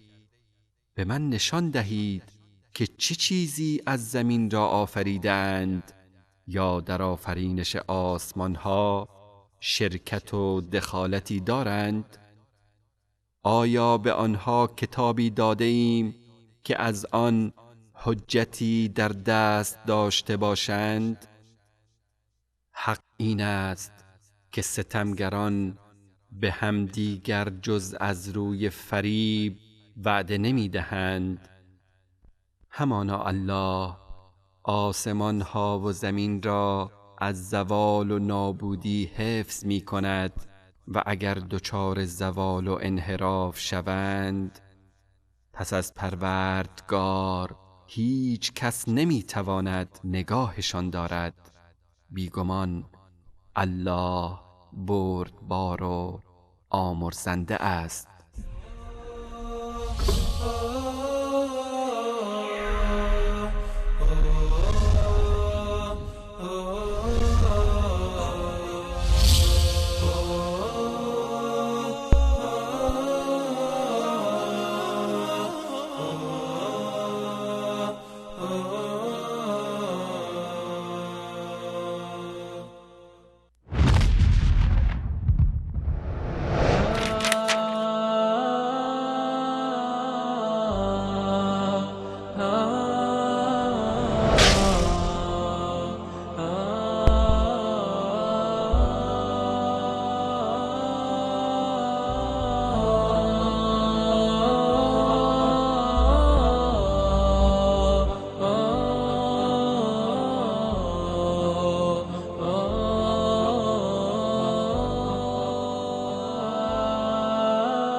با سلامی دوباره خدمت شما بینندگان عزیز و گرامی با برنامه حجت بی حجت خدمتون هستیم و جناب حضرت مولانا عبدالقدوس دهقان مهمان همیشگی این برنامه و کارشناس و استاد علوم اسلامی. جناب مولانا، قبل از این میان برنامه به اون آیه‌ای که همیشه استدلال میکنن که اینی جاعلک للناس اماما، همیشه اگر دلیل از قرآن بخواهید برای امامت، اولین آیه‌ای که بهش استدلال میکنن امین است. همونطوری که شما فرمودید این آیه در مورد ابراهیم علیه السلام است و شبیه به این در مورد بقیه انبیا هم ذکر شده. منتها چرا الله سبحانه و تعالی نگفت به رسول الله صلی الله علیه و سلم که اینی جاعلک للناس اماما؟ چرا اختصاص دادن ابراهیم علیه السلام به این امامت؟ سوالی که در ذهن هر شیعی شاید باشه، بینندگان ما این سوالو داشته باشن. چرا اختصاص دادن ابراهیم علیه السلام به مکان امامت؟ اما اینکه فرمودید همه پیامبران به نوعی امام بودن، پیشوا بودن برای مردم، درست، اما چرا ذکر ابراهیم علیه السلام اینجا؟ ببینید در مورد انبیا وقتی که ما در قرآن کریم میبینیم، نگاه میکنیم آیات قرآن را، الله متعال میفرماید که این پیامبران را ما برخی را بر برخی دیگر برتری دادیم. هر پیامبری بر پیامبری دیگر در واقع یک مزیت خاصی را دارند و برتری خاصی را دارند. این تفاوت در میان انبیا این ثابت هست. از چند جهت این تفاوت در واقع وجود داره. یکی از حیث مکانی هست، یکی از حیث مدعوین هست که برخی از افراد فقط یعنی از پیامبران برای قوم خودشون مبعوث شدن، اما برای کسانی برای اقوام دیگر هم مبعوث شدن. برخی در یک زمان مشخص مبعوث شدند، بعضی دیگر مانند رسول الله صلی الله علیه و سلم در تمامی ازمان و مکانها در واقع به نبوت و رسالت برگزیده شدند. و همان گونه که قبلا عرض کردم تمامی انبیا امام هستند. در مورد انبیاء بنی اسرائیل الله متعال صراحتا میفرماید که ما اونها رو در واقع امام قرار دادیم. پس بنابراین این سوال شاید پیش بیاد که حضرت ابراهیم علیه السلام چه اختصاصی را داشتند که الله متعال میفرماید که انی جعلک للناس اماما. خب امامت عرض کردم که برای همه هست. یعنی لوط هم امام بوده در قوم خود امام بوده، یعنی پیشوای قوم خودش بوده. و تمامی پیامبران بنی اسرائیل برای قوم خودشون در واقع چیکار بودند؟ امام بودند و پیشوا بودند. و جایگاهی که حضرت ابراهیم علیه السلام دارند یک جایگاه خاصی هست با توجه به آزمایش‌های متعدد و منحصر به فردی که ابراهیم علیه السلام اونها را پشت سر گذارند. انداختن در آتش و ذبح فرزند و ترک کردن زن و فرزندش در وادی لم یزرع و بقیه مواردی که اومده. این یک مورد هست. و مورد دیگر با توجه به آثار ماندگار ابراهیم به عنوان نهاد یکتاپرستی و یکتاپرستی، توحید الله متعال، مانند شاعر حج که هستند، شاعری که خود مکه و در واقع و بیت الله، ساختن کعبه، ساختن بیت المقدس و مسجد الاقصی، تمام اینها یادگار حضرت ابراهیم علیه السلام هستند. چون که اعمالی که ابراهیم انجام داد منحصر به قوم خودش نبود، منحصر به زمان خودش نبود، منحصر به مکان خودش نبود. الله متعال فرموده انی جاعلک للناس اماما، من تو را برای مردم، وقتی این مردم یعنی تمام مردم قطع نظر از زمان و مکان، بین خاطر این اختصاص به حضرت ابراهیم علیه السلام اومده. اما معنیش این نیست که دیگران امام نباشند. عرض کردم از خود روایات آیات قرآن کریم تمامی انبیا این جایگاه امامت رو داشتن، منتها امامتشون امامت منحصری بوده، برای قوم خودشون بودند، برای زمان خودشون بودند. اما امامت حضرت ابراهیم علیه السلام یک امامت همگانی هست. توحید و یکتاپرستگی دین همه هست و جایی رو که ابراهیم به عنوان منبع و مرکز توحید مقرر کردند، خانه کعبه و بقیه شاعری که نشان توحید و یکتاپرستی هستند، برای همیشه برای تمام اقوام و برای تمام زمانها در واقع ماندگار است. و این ویژگی رو رسول الله صلی الله علیه و سلم هم دارند که برای تمام مردم مبعوث شدند، اهم در زمان خودشون یا در زمانهای آینده. بله، جزاکم الله خیر. جناب استاد، ما 4 حدیث رو در این باب بررسی کردیم. آیا صحبت‌های دیگری هم در اینجا مونده یا بپردازیم به باب بعدی؟ به باب دیگه که فکر کنم که وقت کم بیاریم. در باب بعدی بازم 4 روایت در اینجا وجود داره. باب فرق بین الرسول و النبی و المحدث هست. نبی و رسول و نبی و محدث. جالب است که خود آقای کلینی هم در اینجا یعنی واقعا حیران و سرگشته هست و علمای شیعه رو هم حیران و سرگشته کرده و شارحان کتاب کافی رو یعنی در به در کرده و حیران و سرگشته هستند. آقای کلینی این 2 تا باب رو آورده که تفاوتی قائل باشه بین رسول و بین نبی و بین امام یا بین محدث که در اینجا آمده، اما این همه زحمت کشیده 20 سال بدون حاصل، بدون اینکه هیچ گونه نتیجه از این ابواب چیکار بشود به دست برسد. ما که هیچی، حتی آقای مجلسی هم در آخر این باب حیران و سرگردان هست، میگه که من فرقی رو که متوجه نشدم آقای کلینی چی میخواسته بگه والله اعلم، بلکه بجای این که بیاید تفاوت بین رسول و نبی و محدث رو یا امام رو معرفی یعنی مشخص بکند یا جایگاه ائمه خودشون را تثبیت بکنند، به دروغ جایگاه برای اونها در واقع بسازند، بجای این اومده با آیات قرآن کریم در واقع بازی کردند و آیات قرآن رو به تمسخر و استهزاء و تحریف گرفتند. قبل از اینکه من وارد باب بشم، نظر آقای مجلسی رو در روایات این باب با هم دیگر می‌بینیم. آقای مجلسی در کتاب جلد دوم بهار مرآت و باب الفرق بین الرسول و النبی صفحه 287 این روایات رو ارزششون رو برای ما بیان کرده. حدیث اول میگه که صحیح است، روایت اول صحیح است، باب الفرق بین الرسول و النبی و المحدث الحدیث الاول صحیح، روایت اول صحیحه و روایت دوم مجهوله. 4 تا روایت هستند، روایت اول صحیح، روایت دوم مجهول، روایت سوم هم صحیح، روایت سوم هم صحیح است و روایت 4 در صفحه 292 ضعیف است. یعنی از میان 4 تا روایت یکیشون ضعیف هست و یکی مجهول است و 2 تا روایت در واقع صحیح هستند. شاکار کرده این در این آفرین. ما میگیم به آقای مجلسی و مجلسی ها، اونهایی که مجلسی امامشون هست، افتخار میکنند که آقای مجلسی کتاب اصول کافی رو تصحیح و تضعیف کرده. ما بهشون تبریک میگم، من بیاند روی این حرفشون بیستند، قبول بکنند حرف آقای مجلسی رو. درست. این شاهکارش گفته که این روایت صحیح هست، اینو در واقع بپذیرند. اما متاسفانه روایتی که در این باب صحیح هست روایت تحریف قرآن هست.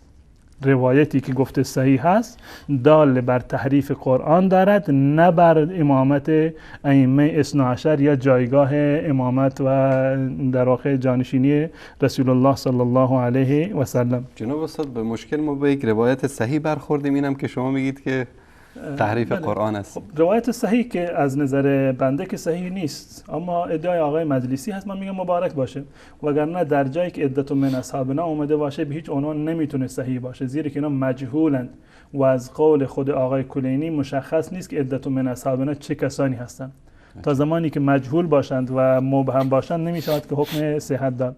اضافه بر این روایاتی که در اینجا آمدن، این احمد ابن محمد، همون آقای خودمونه، احمد ابن محمد ابن خالد که دچار برق گرفتگی بود و موردی که در موردش ذکر کردیم، این آقای زراره که خب همون رفیق قدیمی خودمون هست که در موردش خیلی صحبت کردیم که ایشون هم جزء انسان‌های برق گرفته بود و مشکلات زیادی رو در واقع داشتن. قطع نظر از تمام این حرفایی که در اینجا زده، ما میگیم آمنا و سلام. شما میگی آقای زراره آدم خوبی بوده، ما باش کار نداریم، آدم خوبی هست. آقای برقی و نمیدونم هر کسی دیگر که هستن شما قبولشون دارید، خب بحثی ما در واقع نداریم. خب در اینجا خب این روایت رو که آقای گفته که این روایت صحیح هست، با قطع نظر از در واقع رواتش، همین حرف آقای مجلسی رو، این روایت دلیل بر در واقع اثبات تحریف قرآن هست، نه دلیل بر اثبات جایگاه امامت و در واقع جانشینی رسول الله صلی الله علیه و سلم در نزد شیعه. جالب این است که این روایت و روایات دیگری تنها یک روایت نیست، هم روایت اول به اضافه روایت 4، روایت اول و روایت 4 محتواشون یکی هست، هر دوتا دلالت بر تحریف قرآن در واقع دارند. روایت اولی صحیح هست، روایت 4 در واقع ضعیف است. غیر از این روایت دیگری هست در همین کتاب، در باب ان الائمه علیهم السلام محدثون و مفهمون. دوستان اینو نشون بدن در صفحه 270 در صفحه 270 این کتاب هست. روایت دیگری در اینجا هست که این همین روایت هست و هو قول الله تعالی و ما ارسلنا من قبلك من رسول ولا نبی ولا محدث. این روایت و روایات دیگری در این زمینه باز هم وجود دارد.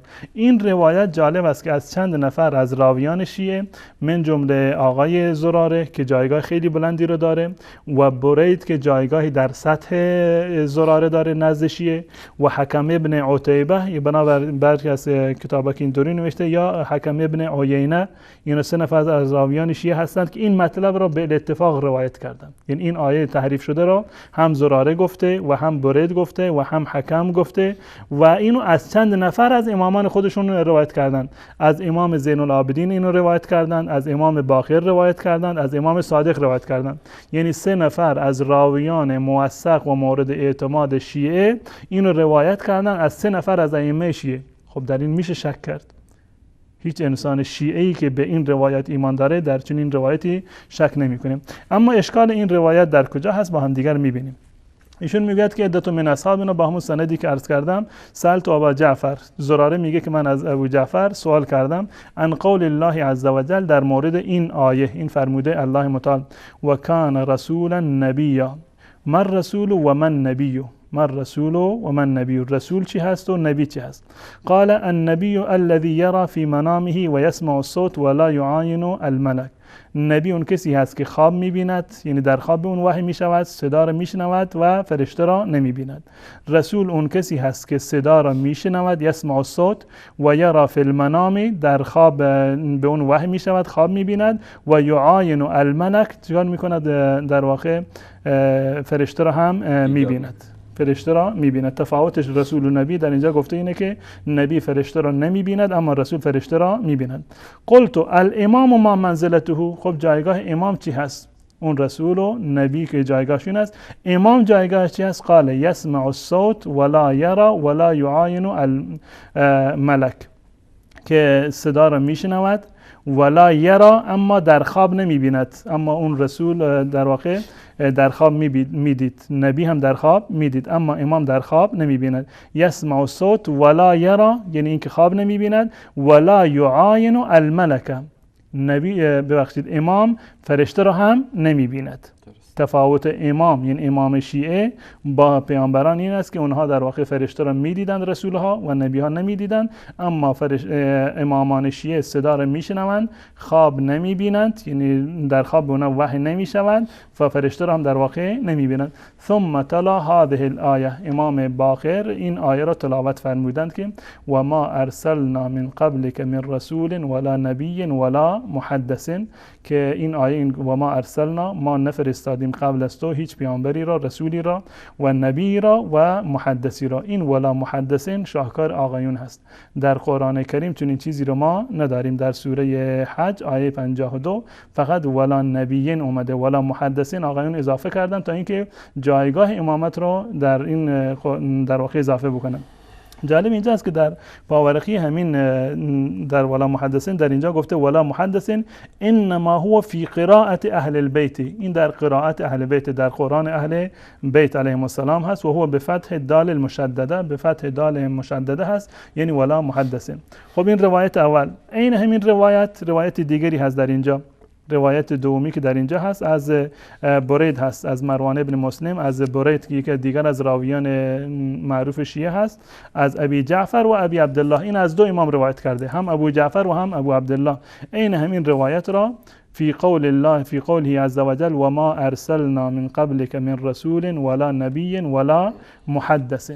ولا محدثین در اینجا در قرآن در واقع اضافه کردن، اما در صورتی که در قرآنی که ما مسلمانان به اون اعتقاد داریم ولا محدثین در واقع وجودی نداره و این دلیل بر تحریف قرآن هست.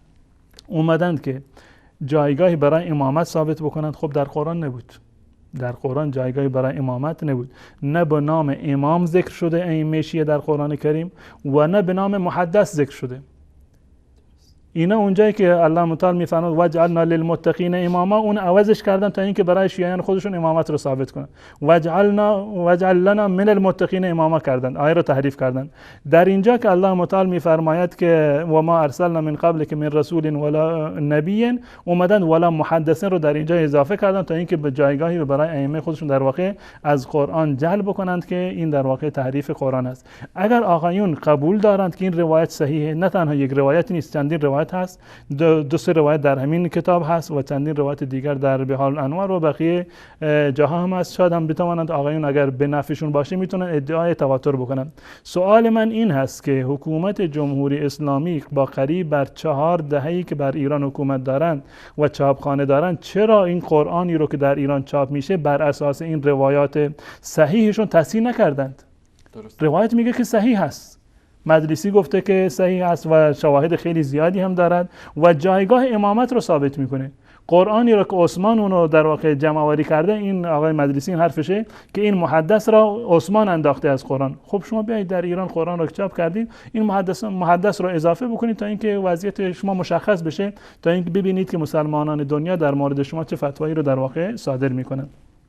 غیر از این وقتی که ما به این روایات نگاه میکنیم، این روایاتی که در اینجا هستند کاملا متضاد هستند. روایاتی که در اینجا هستند کاملا در واقع متضاد هستند. این روایت اول هست. خب روایت اول در اینجا اومده که سوال کرده که و ما منزلت الامام منا، ما منزلتو، امام ما چه جایگاهی رو دارند؟ در اینجا گفته که یسمع الصوت ولا یرا ولا یعاین الملک.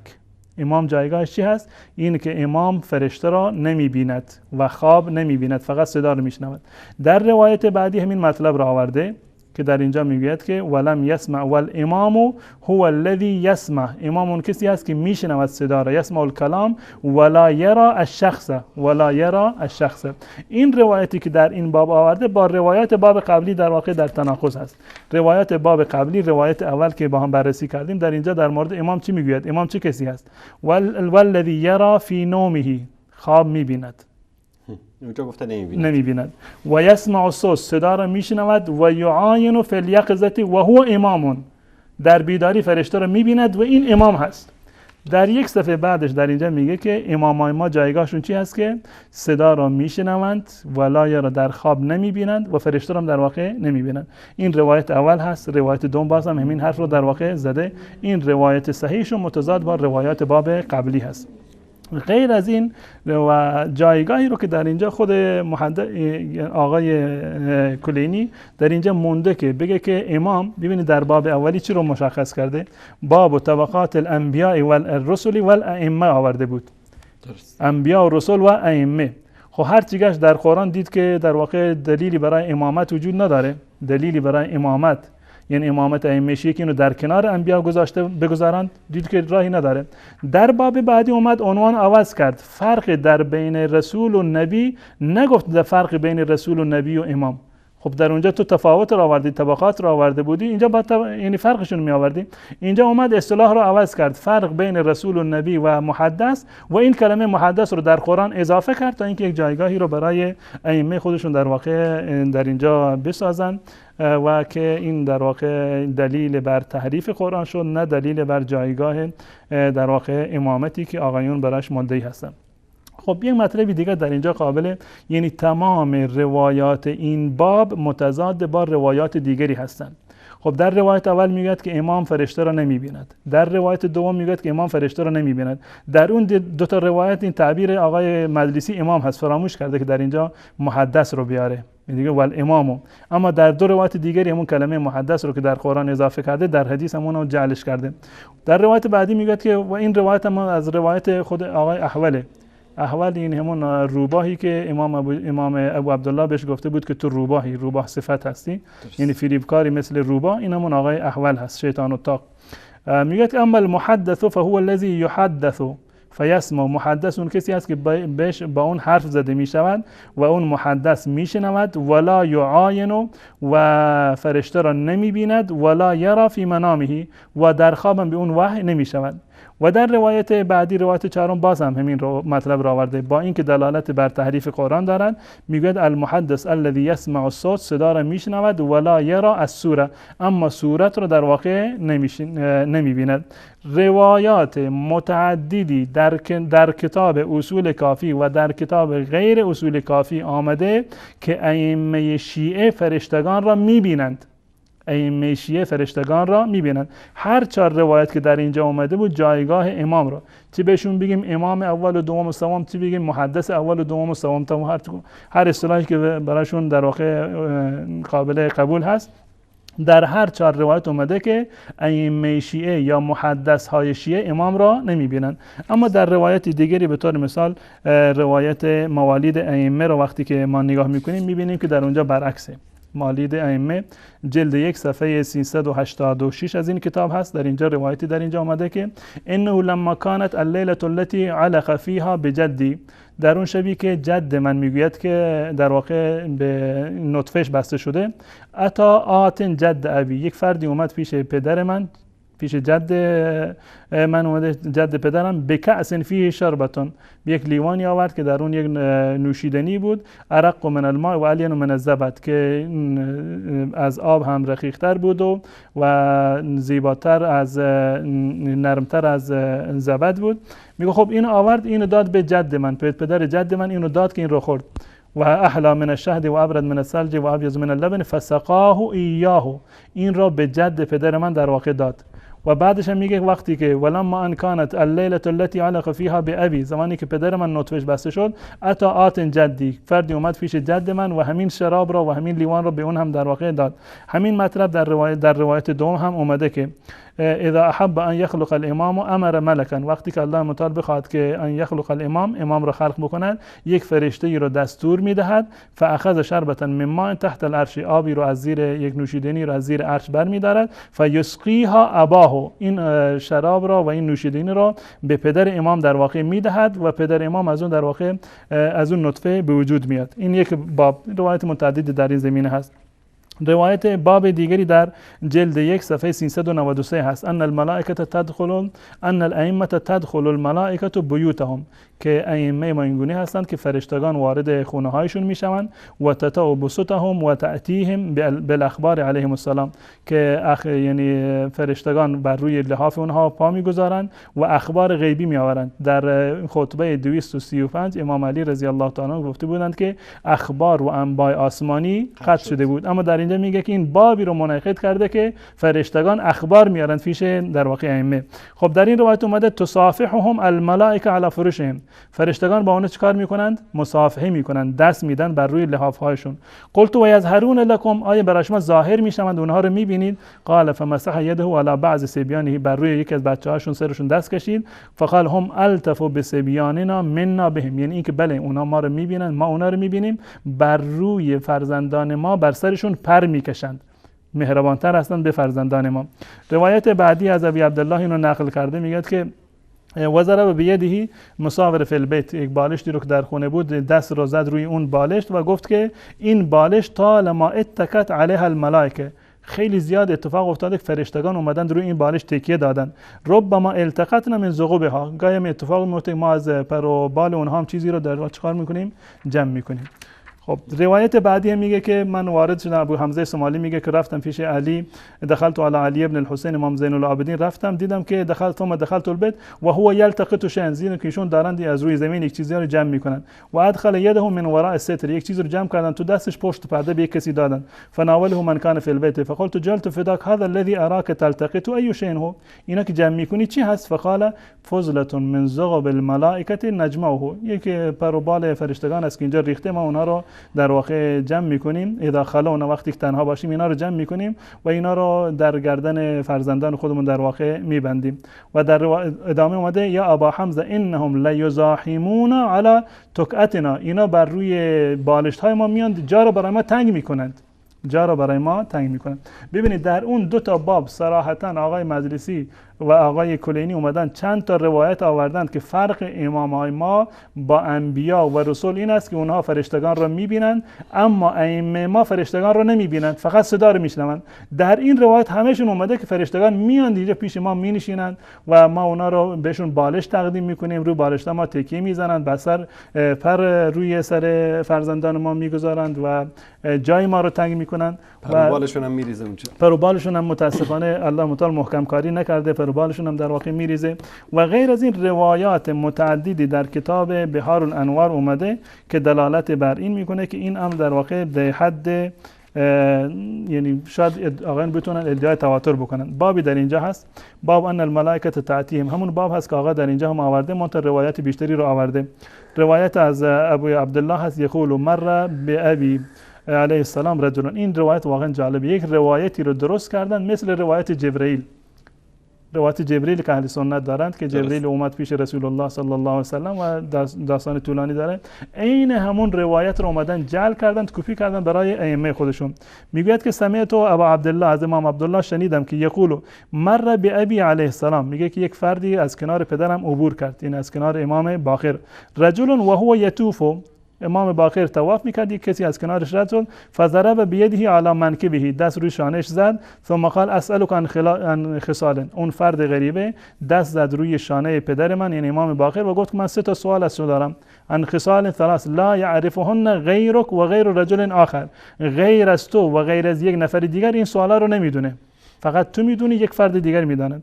فسکت عنه، پدرم ساکت شد حتی فرغ من طوافی، طوافشو کامل کرد، ثم دخل الحجر فصلى رکعتین و انا معه، در حجر ابراهیم اسماعیل رفت و 2 رکعت در اونجا خوند. میگه من هم اونجا بودم، امام جعفر صادق میگه فلما فرغ نادا، وقتی که نمازش تمام شد سوال کرد که این هذا السائل، این سائل کجا رفت، این کسی که سوال کرد که من سوال دارم، فجاء و جلس بین یدیه، اومد جلوی رویش نشست، دقیقاً همون کپی که از اونجا کردن، جلوی روی امام باقر نشست. فقال له سل، سوال بکن، فسأله عن مسائل فلما اجیب، وقتی که سوال کرد، وقتی که جواب داد پدر من، قال صدقت و مزا، راست گفتی.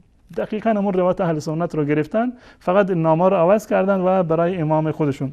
فقال ابی، پدر من به من گفت که هذا جبریل اتاکم یعلمکم معالم دینکم، در اونجا حضرت رسول الله فرمود از جبریل اتاکم یعلمکم دینکم، اومده دین رو به شما آموزش بده.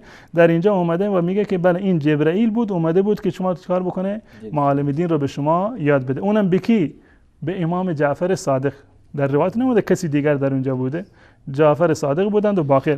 غیر از این روایت زیاد هست در اینجا، این روایت یا مصور همون روایت قبلی هست، روایت اما والله وسدناهم الوسائد فی منازلنا، ما اونا رو یعنی تکیه میدیم بر روی بالشت هایی که ما در اینجا دادیم. یا عمار ان الملائکه لتاتینا و انها لتمر باجنحتها علی رؤوس صبیاننا، فرشتگان پیش ما میاند و دست که ندارند، پر میکشند بر روی سر بچه های ما. یا عمار ان الملائکه لتزاحمنا علی نمارقنا، جا رو بر ما تنگ میکنند روی فرشی که در واقع ما نشستیم. روایت بعدی همچنین، این روایتایی که من در اینجا رنگی کردم همه دلالت بر همین دارد. انهم لیاتون و یسلمون و نثنی لهم وسائدنا، جالب در اینجا است، میگه ما بهشون تعارف میکنیم، بالشت رو بهشون تعارف میکنیم، کج میکنیم تعارف، یعنی بالشت رو به اونها. ان الملائکه لتزاحمنا و انا لناخذ من زغبهم، روایت بعدی و همچنین روایت دیگری که در این زمینه اومده و زیاد هست، من نمیخوام که وقت متاسفانه رو به پایان هست. پس بنابراین در این روایات متعدد اومده که در واقع فرشتگان رو میبینند، اما در روایت باب چیکار هست؟ آقای کلینی میگه که نمیبینند، تمام روایت که اومده نمیبینند. این همه روایت که من نشون دادم در اینا میگه که میبینند، میان سلام علیک میکنن، دست میکشن روی فرزندانشون و جا رو تنگ میکنن بر روی ائمه. و متاسفانه این روایت این باب که بیاد برای این جایگاه امامت رو ثابت بکنه، اولا تحریف قرآن رو ثابت کرد و دوما این روایات متضاد در تضاد هست، یعنی تضاد در تضاد هست که متاسفانه بیچ اونان قابل قبول نیست. حالا میرسیم به این نتیجه، به این نقطه که آقای کلینی 20 سال زحمت کشید، میگن این کتاب رو نوشته، متاسفانه خودش در ظرف این 20 سال یک مرتبه این کتابش رو نخوند که صفحه قبلش با صفحه بعدش در واقع تضاد داره، یک بابش با باب دیگرش این اندازه در واقع تضاد دارن.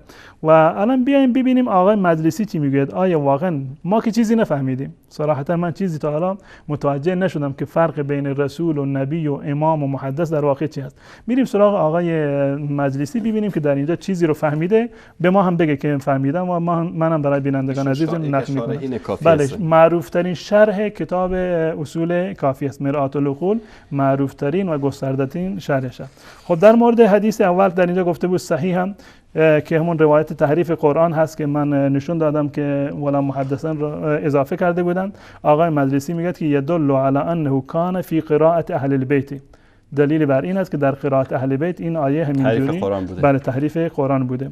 در اینجا بازم میگه ولا محدثین و قیل یحتمل ان یکون بیانا، بعضی از مردم گفتند که این توضیح بیان هست برای آیه، یعنی در خود آیه نیست، این در واقع بیان آیه هست. اقول هذا بعید جدا، نه این بعیده، این بله امکان نداره که این بیان باشه، این از اصل آیه هست. میگه در اینجا میگه لکن و میگه که این توجیه قابل قبول نیست و این امکان توجیه کرد، این توجیه در واقع امکان پذیر هست، میشه که این توجیه رو کرد، اما با موارد دیگر در تضاد هست.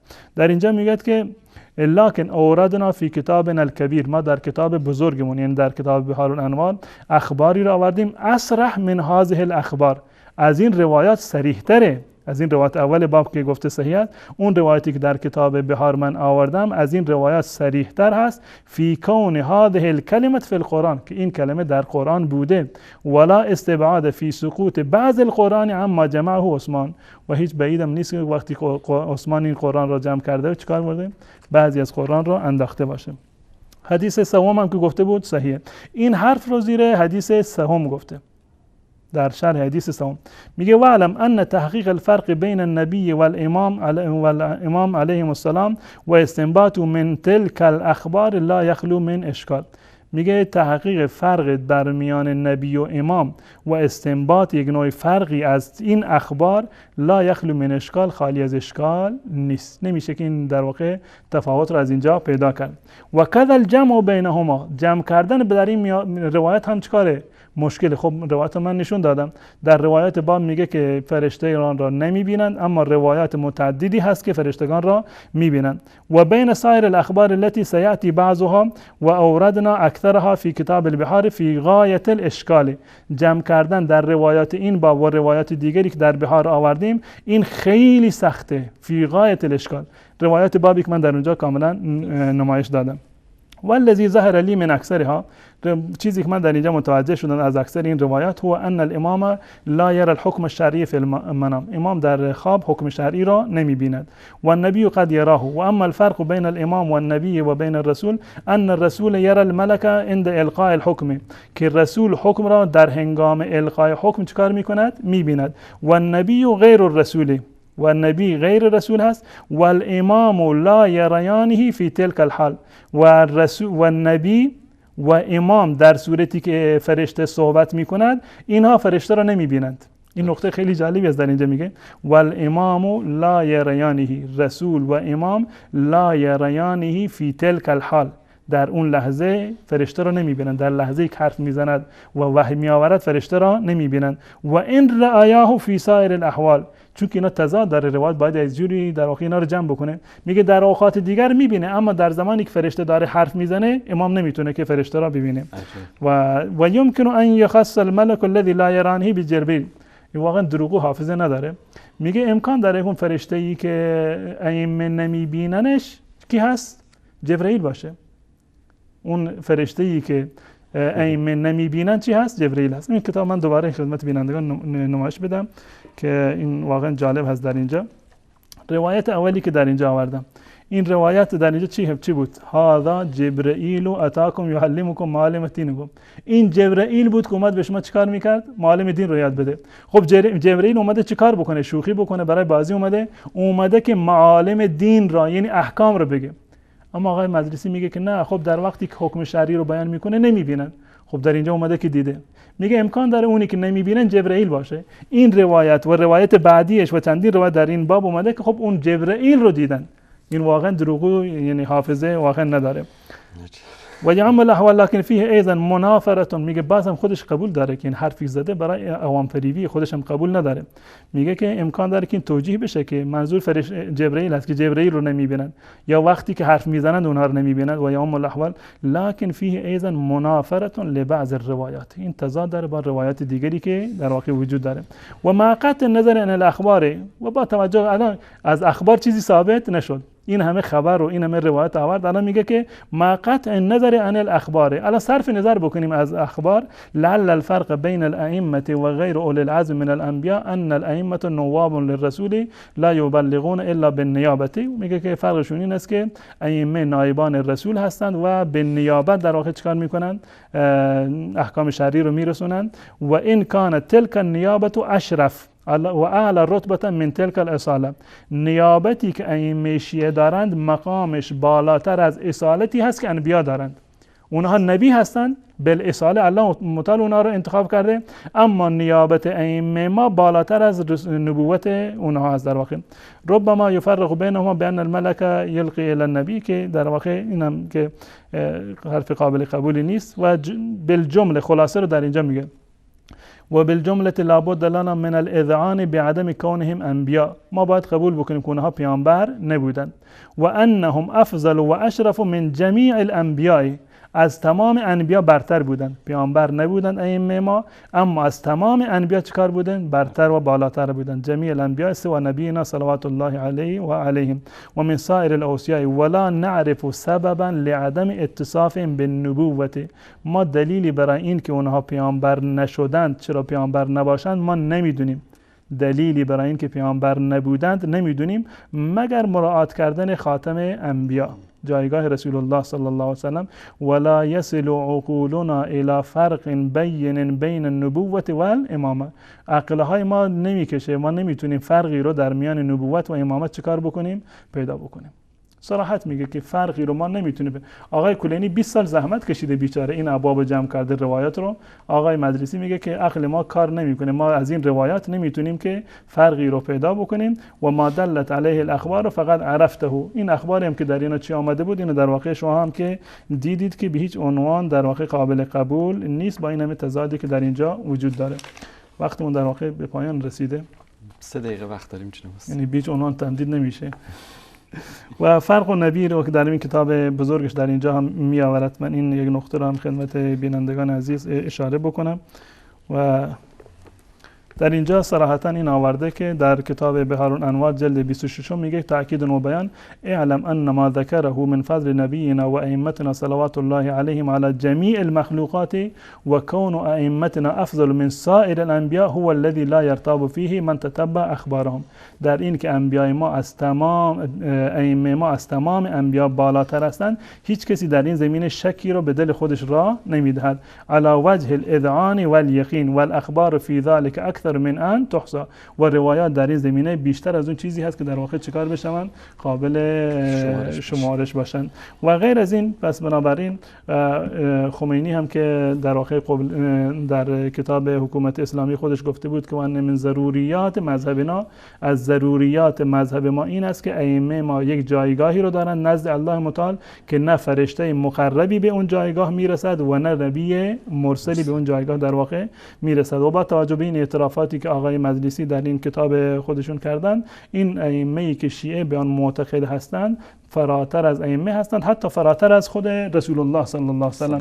این حرفی که ایشون گفته بودن غیر از رسول الله صلی الله علیه و سلم این قابل قبول نیست. روایات متعددی وجود داره، من این روایت چون که مهم است اینو خدمت بینندگان نمایش میدم. کتاب اصول کافی جلد 1 صفحه 169 بابی داره به نام ان الائمه هم ارکان الارض، که ائمه پایه‌های زمین هستند. در اینجا حضرت علی رضی الله تعالی این حرف از زبان ایشون ساختن، جرى له من الفضل مثل ما جرى لمحمد، همون فضیلتی رو که محمد صلی الله علیه و سلم داره همون فضیلت رو حضرت علی رضی الله تعالی عنه دارند. و در ادامه میگوید که حضرت علی مقایسه میکنه در میان خودش و رسول الله، و این رسول الله صلی الله علیه و سلم یدعا فیکسا، در روز قیامت الله متعال به رسول الله صلی الله علیه و سلم حله ای رو میپوشاند و به من هم میپوشانند. از ایشون اعتراف گرفته میشه، به حرف میاد، منم حرف میزنم علی حد منطقی در حد صحبت رسول الله.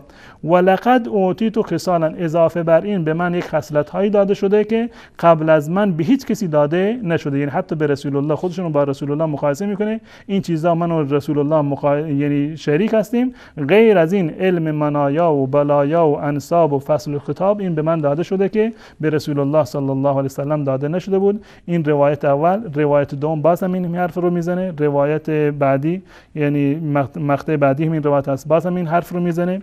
و در روایت بعدی که در اینجا هست و خود همین روایت سوم هست، باز هم این مطلب رو در اینجا حضرت علی رضی الله تعالی عنه داره تکرار میکنه که هر چیزی مقامی که رسول الله به اون رسیده منم رسیدم، غیر از اون من این جایگاه و این خصوصیت ها رو 6 مورد هستن اینا رو دارم که رسول الله صلی الله علیه و سلم این موارد رو هم در واقع نداشته. پس بنابراین امامتی که شیعه استدلال میکنن نه در قرآن اثری دارد و نه در احادیث رسول الله صلی الله علیه و سلم.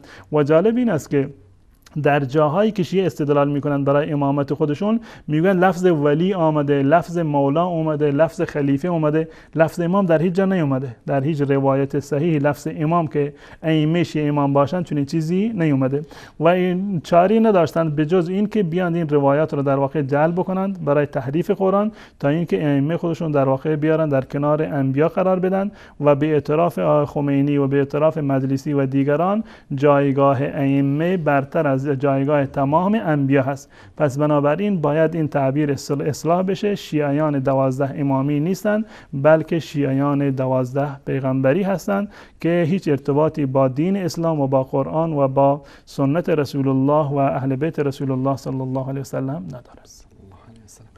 من تشکر میکنم از حضرت مولانا عبدالقدوس دهخان که این 2 باب از کتاب حجت رو در برنامه امروز بررسی فرمودن و ثابت شد که شیعیان مقام امامانشون رو برتر از پیامبران و برتر از رسول الله صلی الله علیه و آله و سلم میدانن و در همچنان در این 2 باب دیدیم که روایت‌های متناقض با یکدیگر بین این 2 باب و بین کتاب بهارالانوار که شارح اصول کافی مولا باقر مجلسی این کتاب رو نوشته وجود داره. امیدواریم که الله سبحانه و تعالی این گمراهان را که در پی عبدالله ابن سبع یهودی و دسایس و توطئه‌های وی که برای نابودی اسلام خودش و طرفدارانش رو بسیج کرده بود راه افتادن، امیدواریم که الله سبحانه و تعالی اینا رو دوباره برای قرآن کریم و سنت رسول الله صلی الله علیه و سلم برگردانه. تشکر دوباره از شما جناب حضرت مولانا و تشکر از تک تک شما بینندگان عزیز که تا این لحظه با ما همراه بودید. تا حجت بی حجت دیگر همه شما عزیزان رو به پروردگار متعال میسپارم و صلی الله علی سیدنا و حبیبنا محمد و علی آله و صحبه اجمعین و السلام علیکم و رحمت الله و برکاته.